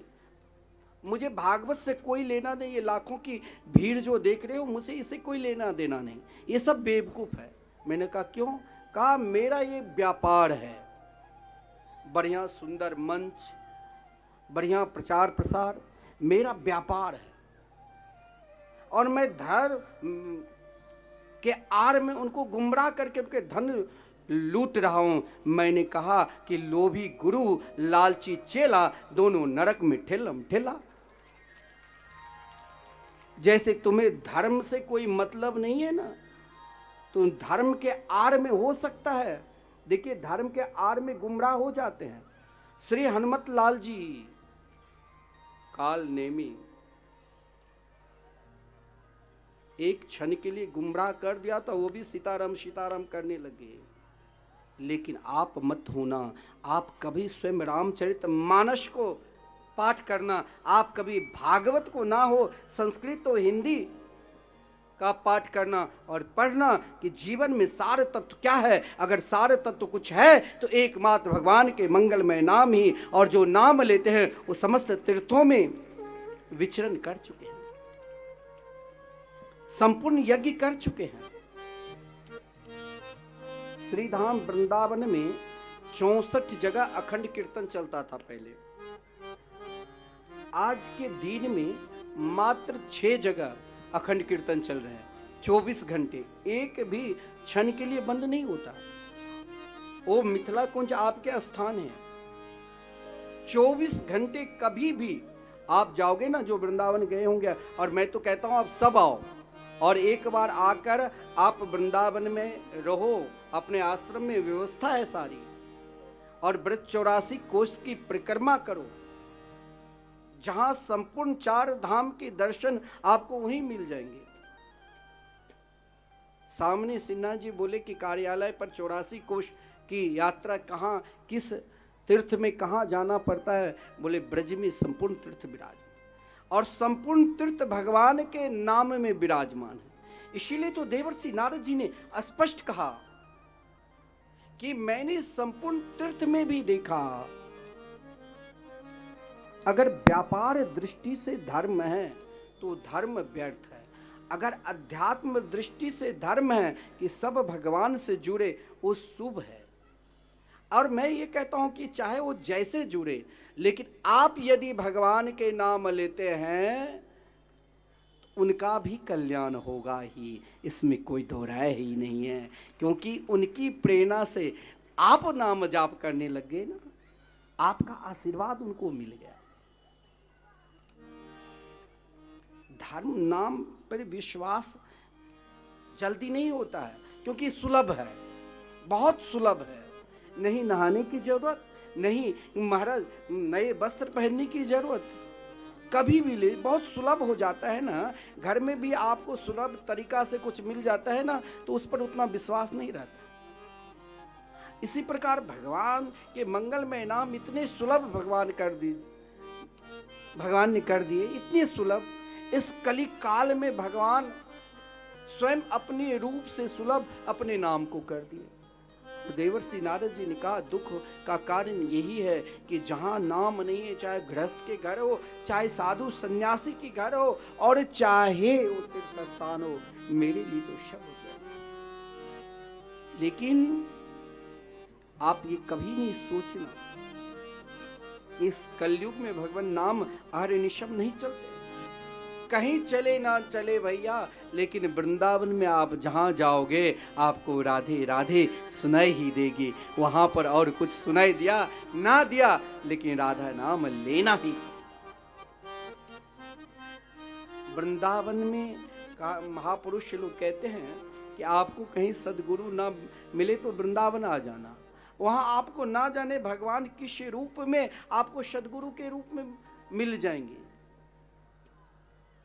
नेत्र भी बंद करोगे तो कई जगह से राधे राधे सुनाई देंगे। योग करो, चाहे नाना प्रकार की भोग करो, लेकिन वहां तो एकमात्र आपको राधे नाम सुनाई देंगे। लेकिन वो नाम आपको ना जाने किसके माध्यम से, चाहे वृक्ष के माध्यम से, वृक्ष में भी राधे राधे नाम लिखा, उनके माध्यम से भी आप अगर नाम जाप करने लग गए वृंदावन से आकर, तो मान लो वृक्ष भी आपके गुरु हो गए। एक रिक्शा चलाने वाले, उनके मुख से आप राधे नाम सुन लिया, और उनके मुख से सुनने के पश्चात आपके मुख से राधे राधे नाम निकलने लग गए, तो आपने संपूर्ण तीर्थ का फल को प्राप्त कर लिया। इसीलिए तो वृंदावन धाम में भक्ति देवी पुकार रही है। अन्य किसी भी तीर्थ में आप चले जाओ, भक्ति की पुकार नहीं है। और वृंदावन में दोनों हाथ को उठाकर भक्ति पुकार रही है। किसे? तो जो कन्हैया के नाम के प्रचार प्रसार करते हैं, ऐसे महापुरुषों को। और देवर्षि नारद जी जब वृंदावन आए तो वृंदावन में भक्ति देवी पुकार रही है, भो भो साधो क्षणं तिष्ठ मा चिंता मपि नाशय दर्शनं तव लोकस्य सर्वथा हरं परम। एक बात ध्यान देना, संत कौन है? संत किसे कहते हैं? संत वही है जो सब कुछ छोड़ सकते हैं, मान, प्रतिष्ठा, सम्मान। आप चाहे कोई भी वृंदावन आश्रम में जाओ, कोई आश्रम कमजोर नहीं है, क्योंकि वहां धर्म अर्थ काम मोक्ष चारों पुरुषार्थ के उपासक विराजमान है। लेकिन संत से कह दो आप भगवान नाम छोड़ दो, नहीं छोड़ेंगे। और मैं आपसे भी कहता हूं, ऐसा नहीं हमसे पाप नहीं होता है, सबसे पाप होता है। लेकिन सब यही पाप करने के बाद सब कहते कि मुझे पाप नहीं करना है। कोई नहीं चाहते कि हमसे पाप हो, फिर भी पाप हो जाता है। लेकिन संपूर्ण पाप का नष्ट, चाहे एक जन्म का पाप नहीं रहता है। इस जन्म में तो हम भगवान की कथा सुन रहे हैं, हमने भगवान के नाम जाप कर रहे हैं, हम तीर्थ स्थान में जा रहे हैं, तो फिर हमसे पाप, हम पापी क्यों नहीं? लेकिन ध्यान देना, पाप एक जन्म का नहीं है, पाप अनेक जन्म का हो सकता है। अनेक जन्मों की पाप हो सकता है इस जन्म में हमें पाप करने की प्रवृत्ति बना दे। सृष्टि का जब महाराज भगवान अपने में समाते हैं भोलेनाथ, तो पाप पुण्य को भी वो समा लेते हैं। फिर अगला जन्म नहीं कहते, अगले जन्म में जैसे किए होंगे वैसे भोग रहा है। लेकिन ध्यान देना, वो कभी नहीं भोगता है अगला जन्म। वो सदा महाराज जिस जन्म में जाए, जिस अवस्था में जाए, वो मुस्कान, मुस्कान महाराज सबको नहीं आता है। मुस्कान किसको आता है मालूम है? हर स्थिति में, हर परिस्थिति में कौन मुस्कुराते हैं? जिसके हृदय में प्रिया प्रीतम की वास हो। और यही वास लेकर भक्ति देवी पुकार रही है। भक्ति देवी नहीं, स्वयं आप हम सबको कौन पुकार रहे हैं? श्री कृष्ण, तुमने बहुत योग कर लिया, तुमने अनेक भोगों को भी भोग लिया, अब आओ मेरे निकट। आप कहते हो कि आप क्या दोगे? बोले भगवान मैं आपको तो सब कुछ दे चुका हूं, ऐसा कोई भी वस्तु नहीं है जो हमें नहीं दे चुका है। बोले अब क्या दोगे? भगवान ने कहा अब जो मेरे पास सर्वोपरि वो मैं दे रहा हूं। बोले कौन है सर्वोपरि? बोले जो मेरे नाम अनिष्ठ है। इस पंडाल में भी कोई ऐसे होंगे जो नाम जाप करता होगा, जो मेरे नाम अनिष्ठ है। आप चाहे नाम जाप कर रहे हो, संकीर्तन कर रहे हो, नहीं कर रहे हो चलेगा, लेकिन बगल में कोई आपके समीप संकीर्तन कर रहे हैं, भागवत कथा श्रवण कर रहे हैं, निरंतर वैष्णव धर्म को पालन कर रहे हैं, उनके दर्शन से भी पाप नष्ट हो जाते हैं। और भक्ति देवी का यह सिद्धांत है। स्वयं भक्ति देवी ने कहा दर्शनम तव लोकस्य। एक बार आप किसी नाम जापक संत के दर्शन कर लो, नामनिष्ठ महापुरुष के दर्शन कर लो। महापुरुष जो नाम जाप करते हैं, जिसके हृदय में आपको तंत्र मंत्र टोना वो सब बताने की समय कहाँ है? सब तंत्र मंत्र तो जिनके शरण में महाराज प्रार्थना करते रहते, ब्रह्मा शंकर इंद्रादि समस्त देवता, हे प्रभु मुझे अपने चरणार बिंद में लगा दो। और वो कौन है? तो नाम जापक। भक्ति देवी तो यही कहती है दर्शनम तव लोकस्य सर्वथा गहरम परम। एक बार आप श्री सीताराम श्री राधेश्याम घर में जाप करो तो क्या होगा जानते हो? आप कहते हो पाप मेरे पास है, नहीं, वो मूर्ख है जो आपको पापी कहे। आप तो इस जन्म कौन के, करोड़ों जन्म के पाप को नष्ट कर दिए, क्योंकि जिसने पाप को नष्ट करने वाले को आपने नाम ले लिया। पाप के नष्ट कौन किए? अघन कहा गया सर्वथा गहरम परम। अघासुर को किसने मारा? भगवान श्री कृष्ण ने, जो पाप को नष्ट कर दिए।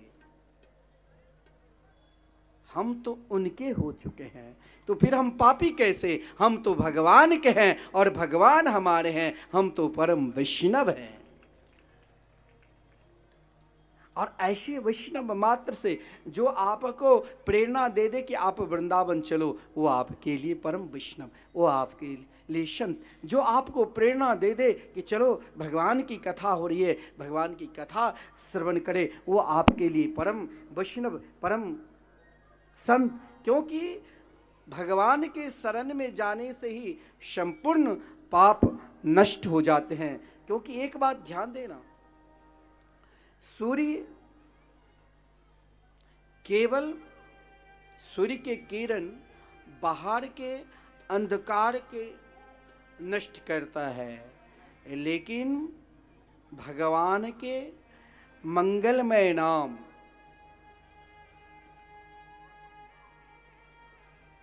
संत की कृपा, सदगुरु की कृपा, भगवान के मंगल में जो नाम होता है ना, वो क्या करता है, हृदय के अंधकार को दूर कर देता है। इसीलिए सजनों, निरंतर हमें भगवान के मंगल में नाम में समर्पित होना चाहिए और निरंतर पुकारना चाहिए। हरि का भजन करो, हरि है हमारा। हरि का भजन करो, हरि है हमारा। हरि का भजन करो, हरि है हमारा। हरि का भजन करो, हरि है हमारा। हरि के भजन बिनु, हरि के भजन बिनु, हरि के भजन बिनु नाही गुजारा। हरि का भजन करो, हरि है हमारा। हरि का भजन करो, हरि है हमारा। जय हो।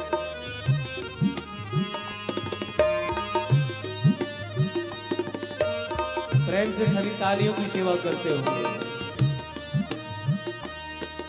जय हो।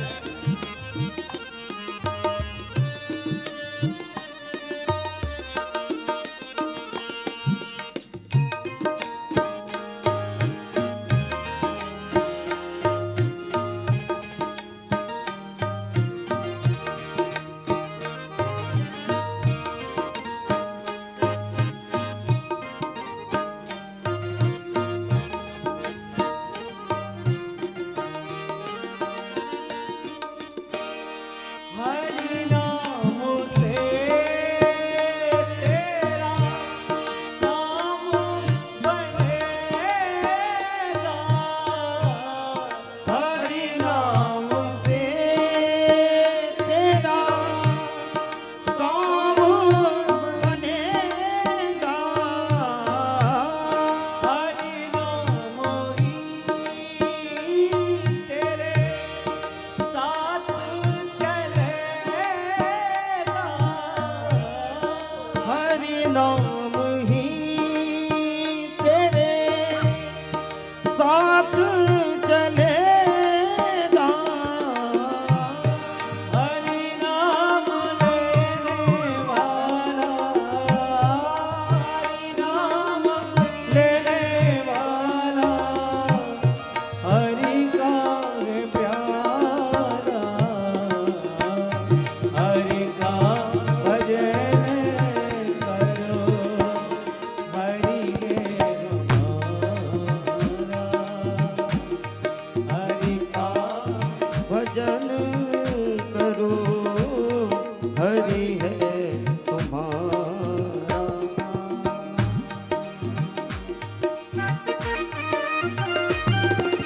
जय हो।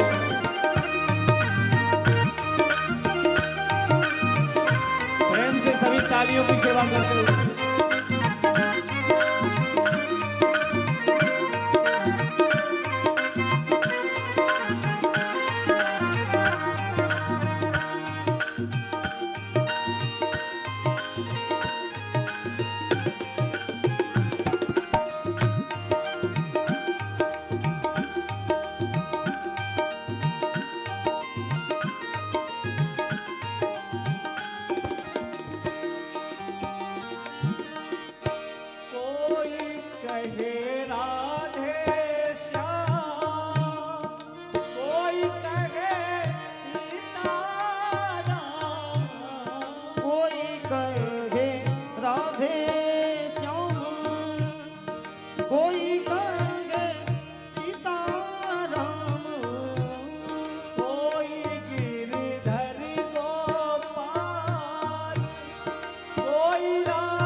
दीनों पे दया करो, बने तो सेवा भी करो। मोह सब दूर करो, प्रेम हरि सो करो। मोह सब दूर करो, प्रेम हर ही सो करो। यही भक्ति यही योग, यही भक्ति यही योग, यही ज्ञान सारा। हरि का भजन करो, हरि के कमारा। हरि का भजन करो, हरि है तुम्हारा। राधे कृष्ण राधे कृष्ण, कृष्ण कृष्ण राधे राधे। राधे श्याम राधे श्याम, श्याम श्याम राधे राधे। राधे कृष्ण राधे कृष्ण, कृष्ण कृष्ण राधे राधे। राधे श्याम राधे श्याम श्याम श्याम राधे राधे। राधे कृष्ण राधे कृष्ण, कृष्ण कृष्ण राधे राधे। राधे श्याम राधे श्याम, श्याम श्याम राधे राधे। राधे कृष्ण राधे कृष्ण, कृष्ण कृष्ण राधे राधे। राधे श्याम राधे श्याम, श्याम श्याम राधे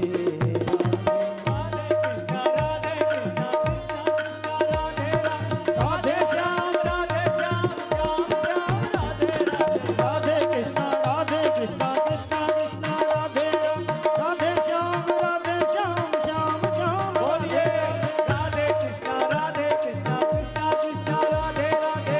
राधे श्याम राधे श्याम, श्याम श्याम राधे राधे। ओ राधे कृष्ण राधे कृष्ण, कृष्ण कृष्ण राधे राधे। राधे श्याम राधे श्याम, श्याम श्याम राधे राधे। राधे कृष्ण राधे कृष्ण, कृष्ण कृष्ण राधे राधे। राधे श्याम राधे श्याम, श्याम श्याम राधे राधे। राधे कृष्ण राधे कृष्ण, कृष्ण कृष्ण राधे राधे। राधे श्याम राधे श्याम, श्याम श्याम राधे राधे। राधे कृष्ण राधे कृष्ण, कृष्ण कृष्ण राधे राधे। राधे श्याम राधे श्याम, श्याम श्याम राधे राधे। राधे कृष्ण राधे कृष्ण, कृष्ण कृष्ण राधे राधे। राधे श्याम राधे श्याम, श्याम श्याम राधे राधे। राधे कृष्ण राधे कृष्ण, कृष्ण कृष्ण राधे राधे। राधे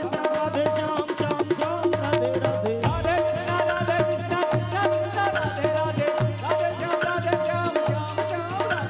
राधे कृष्ण राधे कृष्ण, कृष्ण कृष्ण राधे राधे। राधे श्याम राधे श्याम, श्याम श्याम राधे राधे। राधे कृष्ण राधे फिर हाथ उठा करके राधे राधे। राधे श्याम राधे श्याम, श्याम श्याम राधे राधे। राधे कृष्ण राधे कृष्ण, कृष्ण कृष्ण राधे राधे। राधे श्याम राधे श्याम, श्याम श्याम राधे।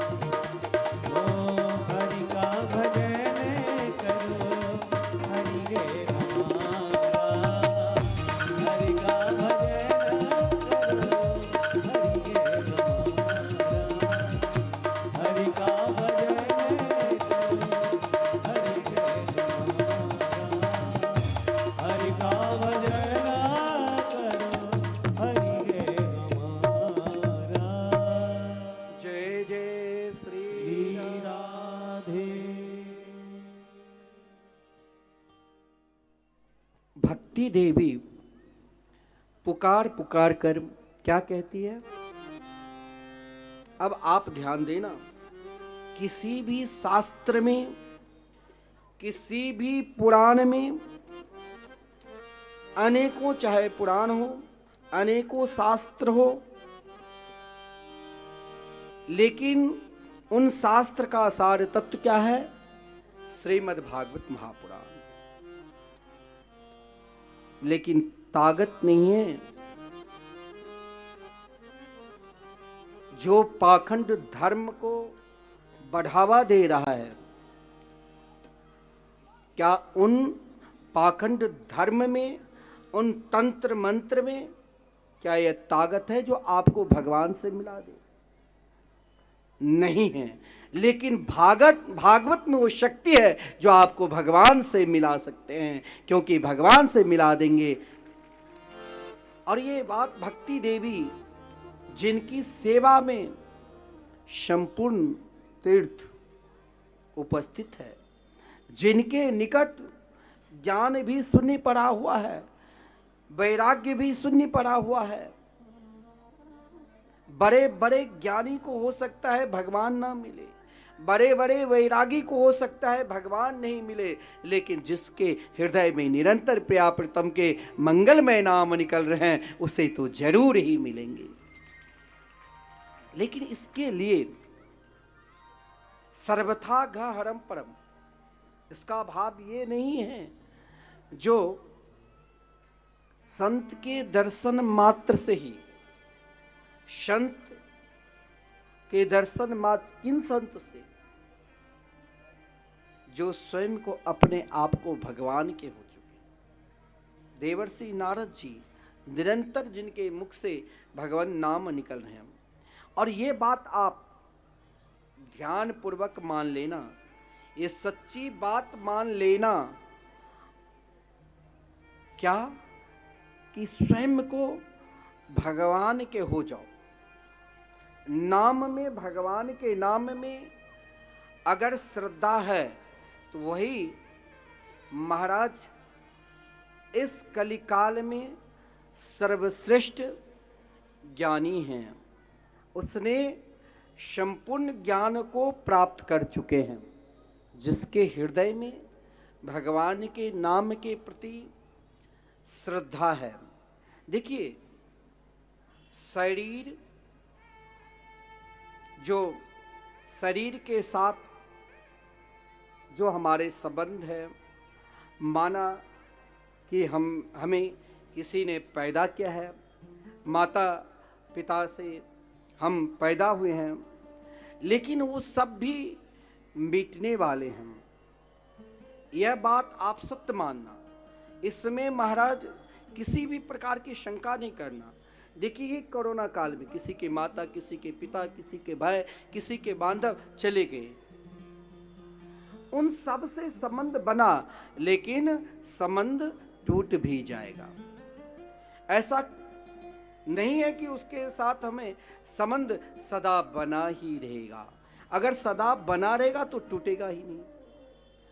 लेकिन एक से आपने संबंध जोड़ लिया, एक से आपने संबंध बना लिया, क्या? तो भगवान के मंगलमय नाम है, मेरे तो गिरधर गोपाल, दूसरों न कोई, तो कभी टूटेगा ही नहीं। और यही आपका कर्तव्य है, और यही कर्तव्य का सदा पालन करना, और यही कर्तव्य भागवत भी हमें सिखाते हैं। भागवत तो देवर्षि नारद जी भक्ति देवी को संपूर्ण उपदेश देने के बाद यही कहा कि वृथा खेद से वाले ओह चिंता तुरो कथम। जीवन में जब चिंता अधिक बढ़ने लग जाए तो मान लेना कि कोई विशेष घटना आने वाली है, लेकिन उस घटना को रोकना है तो क्या करना है? स्वयं को भगवान पर आश्रित हो जाओ, क्योंकि भगवान उस घटना को रोक देते हैं, वस्त्र से ढक देते हैं। अब द्रौपदी के पास उतनी बड़ी दुर्घटना हुई, जो दोनों हाथ को उठाकर कहा, हे कृष्ण अब हमारी रक्षा करो। भगवान ने तुरंत, दुशासन थक गया, भगवान ने वस्त्र से उन घटना को रोक दिया, बचा दिया। तो बचाने वाले कौन? तो भगवान। इसीलिए जीवन में स्वयं को अपने आप भगवान में समर्पित हो जाओ, उनके निरंतर मंगलमय नाम की उपासना करो। भक्ति देवी की महिमा देवर्षि नारद जी गान की, ज्ञान तब ही जागृत होगा। ऐसे तो बहुत बड़े बड़े ज्ञानी हैं, संपूर्ण शास्त्र के ज्ञाता है, लेकिन अगर वो भगवान के नाम इस कलिकाल में नहीं पहचाना तो मान लो कुछ नहीं ज्ञाता है, वो वृद्ध हो चुके हैं। वो जगेगा भी और सोएगा भी। जैसे ज्ञान को बहुत बड़े वैरागी है, बहुत बड़ा मठ मंदिर है, लेकिन उनके मठ में मंदिर में अगर भगवान के नाम नहीं हो रहे हैं तो मठ मंदिर भी बेकार है, वो भी सोए हुए हैं। हमारे आश्रम में जब कोई ठहरने के लिए आते हैं, बोले यहाँ तो मन की शांति मिलती है, क्योंकि यहाँ निरंतर भगवान के नाम चल रहे हैं। एक में रात्रि में सोकर अगर कोई जगता भी है तो कान में नाम धुनी धीरे धीरे सुनाई देगी। कोई भी कथाकार आते हैं, मैं उसे बार बार यही कहता हूं, महाराज अगर आपको अपनी कथा के माध्यम से स्वयं को कल्याण करना है, दूसरों को भी कल्याण करवाना है, तो आप जरूर भगवान के नाम की प्रचार प्रसार करो। भागवत की ऐसे कोई भी श्लोक नहीं है, जब आप भागवत के पाठ करोगे जैसे पंडित जी लोग करते हैं, और जो जानकारी है जिसमें एक भी ऐसा श्लोक नहीं है जिसमें भगवान नाम की महिमा का वर्णन नहीं है। नकार और मकार इन दोनों शब्द कहीं से छूटा नहीं,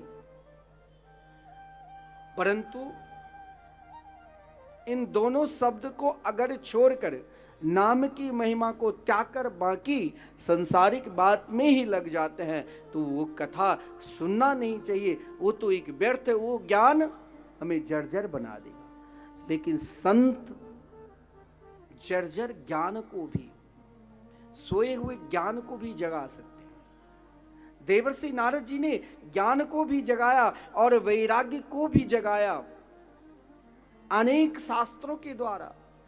गीता पाठ बार बार श्रवण कराए जिसे जागृत। देखिए गीता सूत्र है, आप सोचोगे अगर आपके हृदय में भगवान की पूजा करने में मन नहीं लगता है, ध्यान में मन नहीं लगता है, योग में मन नहीं लगता है, और माता पिता की सेवा में मन नहीं लगता है।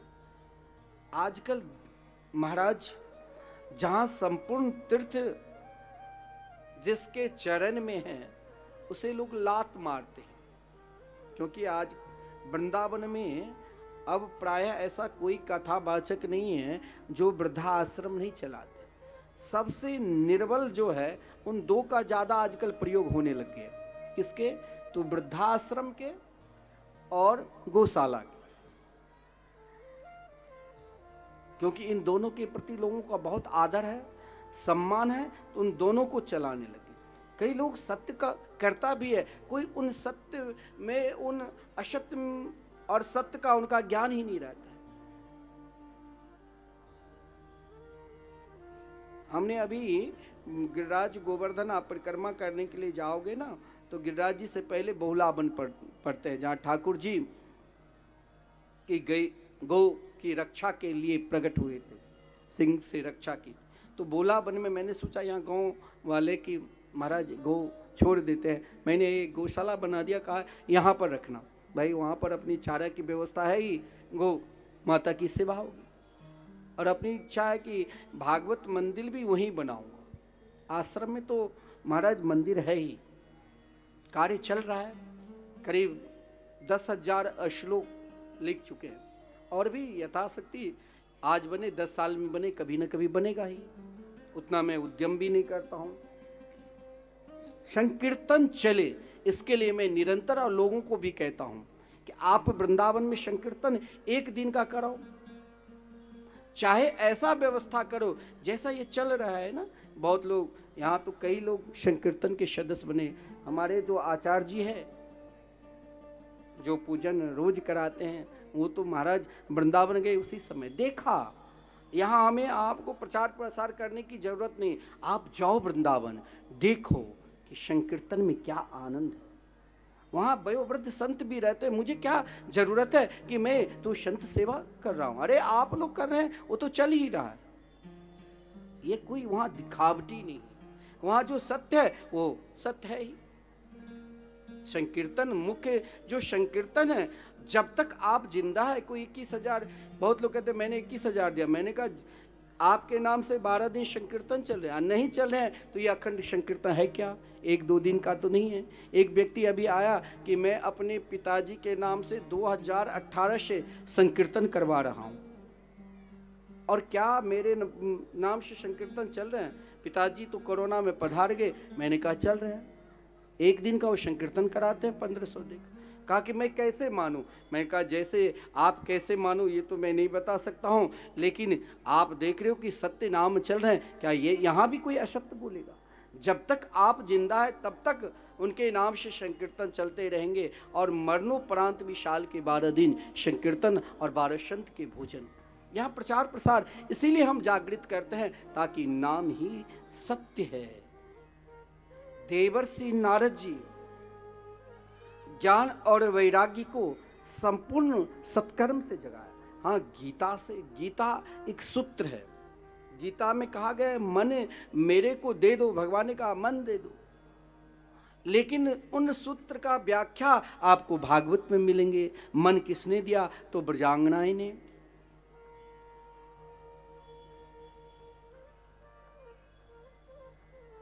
जब देवर्षि नारद जी ने देखा कभी कभी जब शास्त्र का ज्ञान काम ना करे तो उन शास्त्र का ज्ञान छोड़कर, जब संपूर्ण महाराज शास्त्र का ज्ञान काम नहीं कर रहा, किसी के बार बार अमंगल हो रहे हैं, नाना प्रकार की ग्रह है, राहु केतु शनि उसके ऊपर से दूर नहीं हो रहा है, आपने अनेक प्रकार का अनुष्ठान करा दिया, लेकिन घबराना नहीं, आप स्वयं उनके निमित्त भगवान नाम संकीर्तन करो। घर में हो सके, व्यवस्था है तो घर में करो, करवाओ, जगह जगह संकीर्तन का आयोजन करो, हवन करवाओ भगवान नाम के।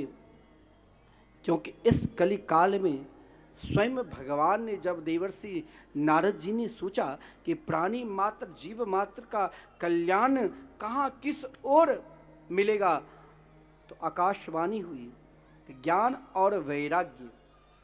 ज्ञानी वो है जिसके हृदय में भगवान का नाम है, वैरागी वो है जो सब कुछ छोड़ सकता है लेकिन कृष्ण नाम कभी छोड़ ही नहीं सकते। और वो तब ही होगा जब आप निरंतर सत्कर्म करोगे। 2 का उपयोग ज्यादा कर रहे हैं लोग। गौशाला के एक गौ की 10 बार दान करना भी महापाप है। और माताओं वृद्धा आश्रम बनाकर आप लोग क्यों नहीं, मंदिर में जो मूर्ति है उसमें तो आप श्रद्धा रखते हो, लेकिन माता पिता की क्यों नहीं सेवा करते हो? करना चाहिए।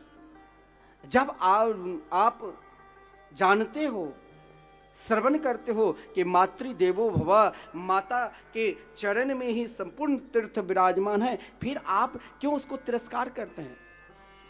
एक आदमी, एक सज्जन आश्रम पर आए, क्योंकि हमारे आश्रम में कथावाचक लोग आते हैं ना, तो वृद्धा आश्रम के विषय में बोलते हैं। और अनुद्धाचार्य जी महाराज तो 1-1.5 साल तक कथा हुई, एक दिन भी बंद नहीं, जहाँ निरंतर माताओं की कथा। तो ऐसे ऐसे माता आती थी, किसी की बहू महाराज पैसा दे दे कर कि कहीं मेरी सास को दोबारा ना आने दे। क्यों? क्योंकि उसके हृदय में, आप कहोगे कि वो मंदिर जाकर पूजा करने जा रहे हैं, वो दिखावटी है। आप कहोगे कि वो सब दान करें, सब दिखावटी है।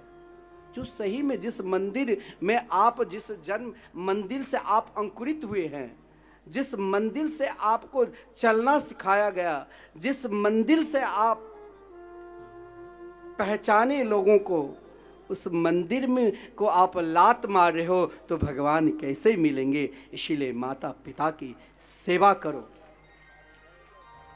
और ये सबसे बड़ा सत्कर्म है। भागवत में तो संपूर्ण शास्त्र का सार तत्व है। हम क्यों व्यर्थ बात बोल बोलकर आपको हंसावे और ताली बजावे? ये तो काम नेता की है कि खूब हंसा दे, खूब इमोशनल कर दे, खूब रुला दे। ये काम वक्ता की नहीं है। वक्ता को तो सीधे तार आपको भगवान से जुड़वा दे कि हे मेरे बांके बिहारी, मुझे कब दर्शन दोगे, कब हम आपसे मिलेंगे।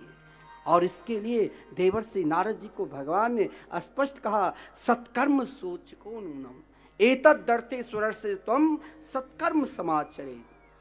जीवन में खाते पीते सोते बैठते हर हमेशा सत्कर्म करो। और सत्कर्म क्या है? तो श्रीमद् भागवत महापुराण, जिस भागवत के उपदेश शनकादिक ने दिया, जिस भागवत के उपदेश गोकर्ण जी ने दिया, उन भागवत के निरंतर हमें चिंतन करना है। और देखिए, कल से आप इसी प्रकार जो आप संपूर्ण भागवत कथा श्रवण करना चाहते हो तो ठीक 4 बजे भागवत पंडाल में उपस्थित होकर कथा अमृत का आनंद लेंगे।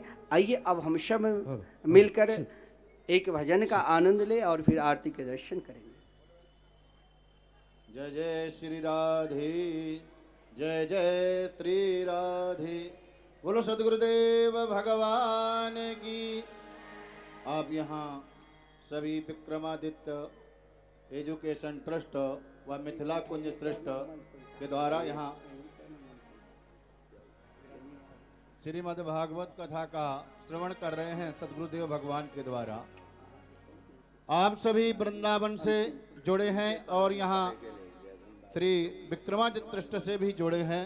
जो भी वृंदावन गए होंगे और आज नहीं, जो भी जाएंगे, तो आपने देखा है कि सदगुरुदेव भगवान के आश्रम में कई प्रकल्प चल रहे हैं। जैसे आज गत 31 वर्ष से नाम संकीर्तन, युगल नाम संकीर्तन, राधे कृष्णा कृष्णा कृष्णा राधे राधे, राधे श्याम श्याम श्याम राधे राधे, ये 24 घंटा चल रहा है युगल नाम संकीर्तन। तो जो भी भक्त चाहे कि युगल नाम संकीर्तन में हम भी भाग ले सकें, अपने पितरों के निमित्त, अपने बच्चों की जन्मदिन के उपलक्ष्य में कीर्तन कराएं। देखिए, आप यहाँ कीर्तन कराएंगे कितना खर्चा होगा, लेकिन सदगुरुदेव भगवान ने बहुत सरल एक दिन का कीर्तन का शुल्क मात्र 1500 रुपये रखा है। तो जो भी कीर्तन कराना चाहे एक दिन का, वो अपने बच्चे के जन्म के दिन के उपलक्ष्य में, अपने शादी के वर्षगांठ के उपलक्ष्य में, या अपने पितरों की श्राद्ध के उपलक्ष्य में एक दिन का कीर्तन कराएंगे तो मात्र शुल्क 1500, और एक माह का कीर्तन कराएंगे तो 15,000 रुपए का शुल्क रखा गया है, जिसमें 12 संतों का प्रतिदिन भोजन प्रसाद भी इसमें रखा गया है, आपके निमित्त होगा। और एक आजीवन सदस्य कि आप चाहें कि हमारे निमित्त आजीवन मरणोपरांत तक कीर्तन चलता रहे, तो उसके लिए उसका शुल्क मात्र 21,000 रुपये रखा गया है। 21,000 रुपये दे करके आश्रम की सदस्यता आपको प्राप्त हो जाएगी। अब आपको आश्रम का प्रमाण पत्र भी मिलेगा। और दूसरा, देखिए, वर्णत छवि जहाँ सब लोगू, अवश्य देखिए देखन जोगू। इतने भागवत वक्ता हुए, लेकिन आज तक किसी ने ऐसा संकल्प नहीं लिया कि विश्व में बहुत देवी देवताओं के मंदिर हैं, लेकिन महाराज श्री ने एक भागवत मंदिर का संकल्प लिया है और उस भागवत मंदिर का निर्माण प्रारंभ भी हो गया है, जिसके 6,000 श्लोकों के सदस्य बन चुके हैं। तो जो भी भागवत मंदिर में सहयोग करना चाहें, कि आप भी चाहें कि हमारे निमित्त भी भागवत मंदिर में एक ईंट लग जाए, या एक श्लोक हमारे पितरों के निमित्त लग जाए, या आपके निमित्त लग जाए, तो सहयोग करना चाहें तो एक ईंट अगर भागवत मंदिर में दान करेंगे तो महाराज श्री ने 1100 रुपये का शुल्क रखा है। और एक श्लोक का शुल्क जो शिलालेख होगा भागवत मंदिर में, तो वो उसका 5100 रुपये रखा गया है। और 2 श्लोक का 10,200 और 5 श्लोक का 25,500 रुपये रखा है। तो जो भी इसमें सदस्य बनना चाहे वो भागवत मंदिर में भी सहयोग कर सकते हैं, अन्न भंडारा में भी सहयोग करते हैं, साधु संतों की सेवा होती है उसमें भी सहयोग कर सकते हैं। जय श्री राधे। आइए अब हम पहले बांके बिहारी लाल की झांकी का दर्शन करेंगे और एक सुंदर भजन का भी दर्शन करते हुए, श्रवण करते हुए आरती के दर्शन करेंगे। जय श्री राधे। बोलो श्री बांके बिहारी लाल की जय। धन वृंदावन नाम है। धन वृंदावन धाम, धन वृंदावन के रसिक जन, नित्य सुमरे श्याम श्याम।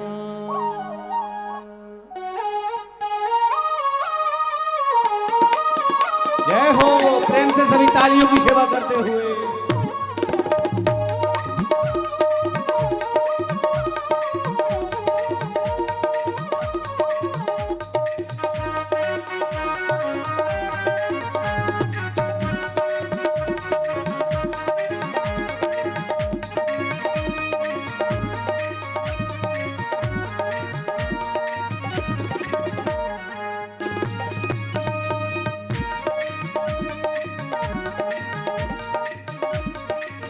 अपनी वाणी में, अपनी वाणी में, अपनी वाणी में अमृत घोल, ओ रसना राधे राधे बोल, ओ रसना राधे राधे बोल, ओ रसना राधे राधे बोल, रसना राधे राधे बोल। अपनी वाणी में, अपनी वाणी में, अपनी वाणी में अमृत घोल, ओ रसना राधे राधे बोल, ओ रसना राधे राधे बोल, रसना राधे राधे बोल।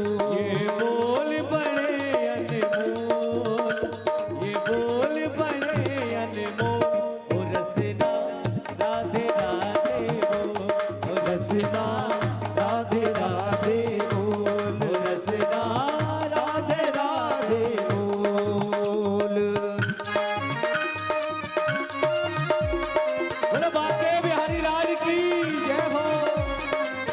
सभी प्रेम से तालियों की सेवा करते हुए पीछे वाले दोनों हाथ उठा करके।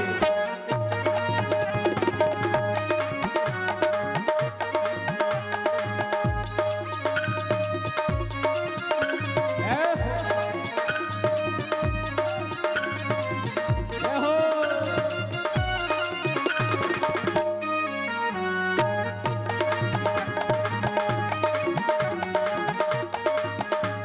ओ राधा जी बरसाने वाली, राधा जी वृषभानु दुलारी, राधा जी वृषभान दुलारी, राधा जी वृषभान दुलारी। ओ राधा जी बरसाने वाली, राधा जी वृषभानु दुलारी, राधा जी वृषभान दुलारी, राधा जी वृषभान दुलारी।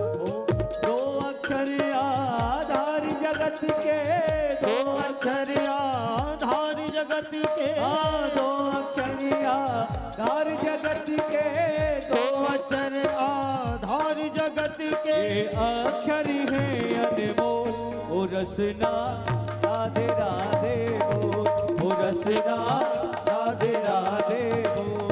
संवरिया तेरे लिए मैंने तेरे।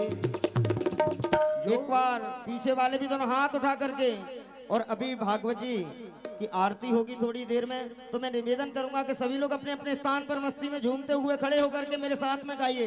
ओ संवरिया तेरे लिए मैंने, तेरे लिए मैंने जोगन भेष बनायो। संवरिया तेरे लिए मैंने जोगन भेष बनाया।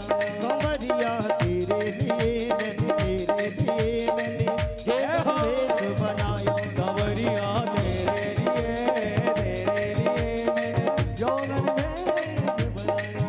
हरि जोगन भेष बनायो, जोगन भेष बनाया, जोगन भेष बनायो। जोगन भेष बनाया।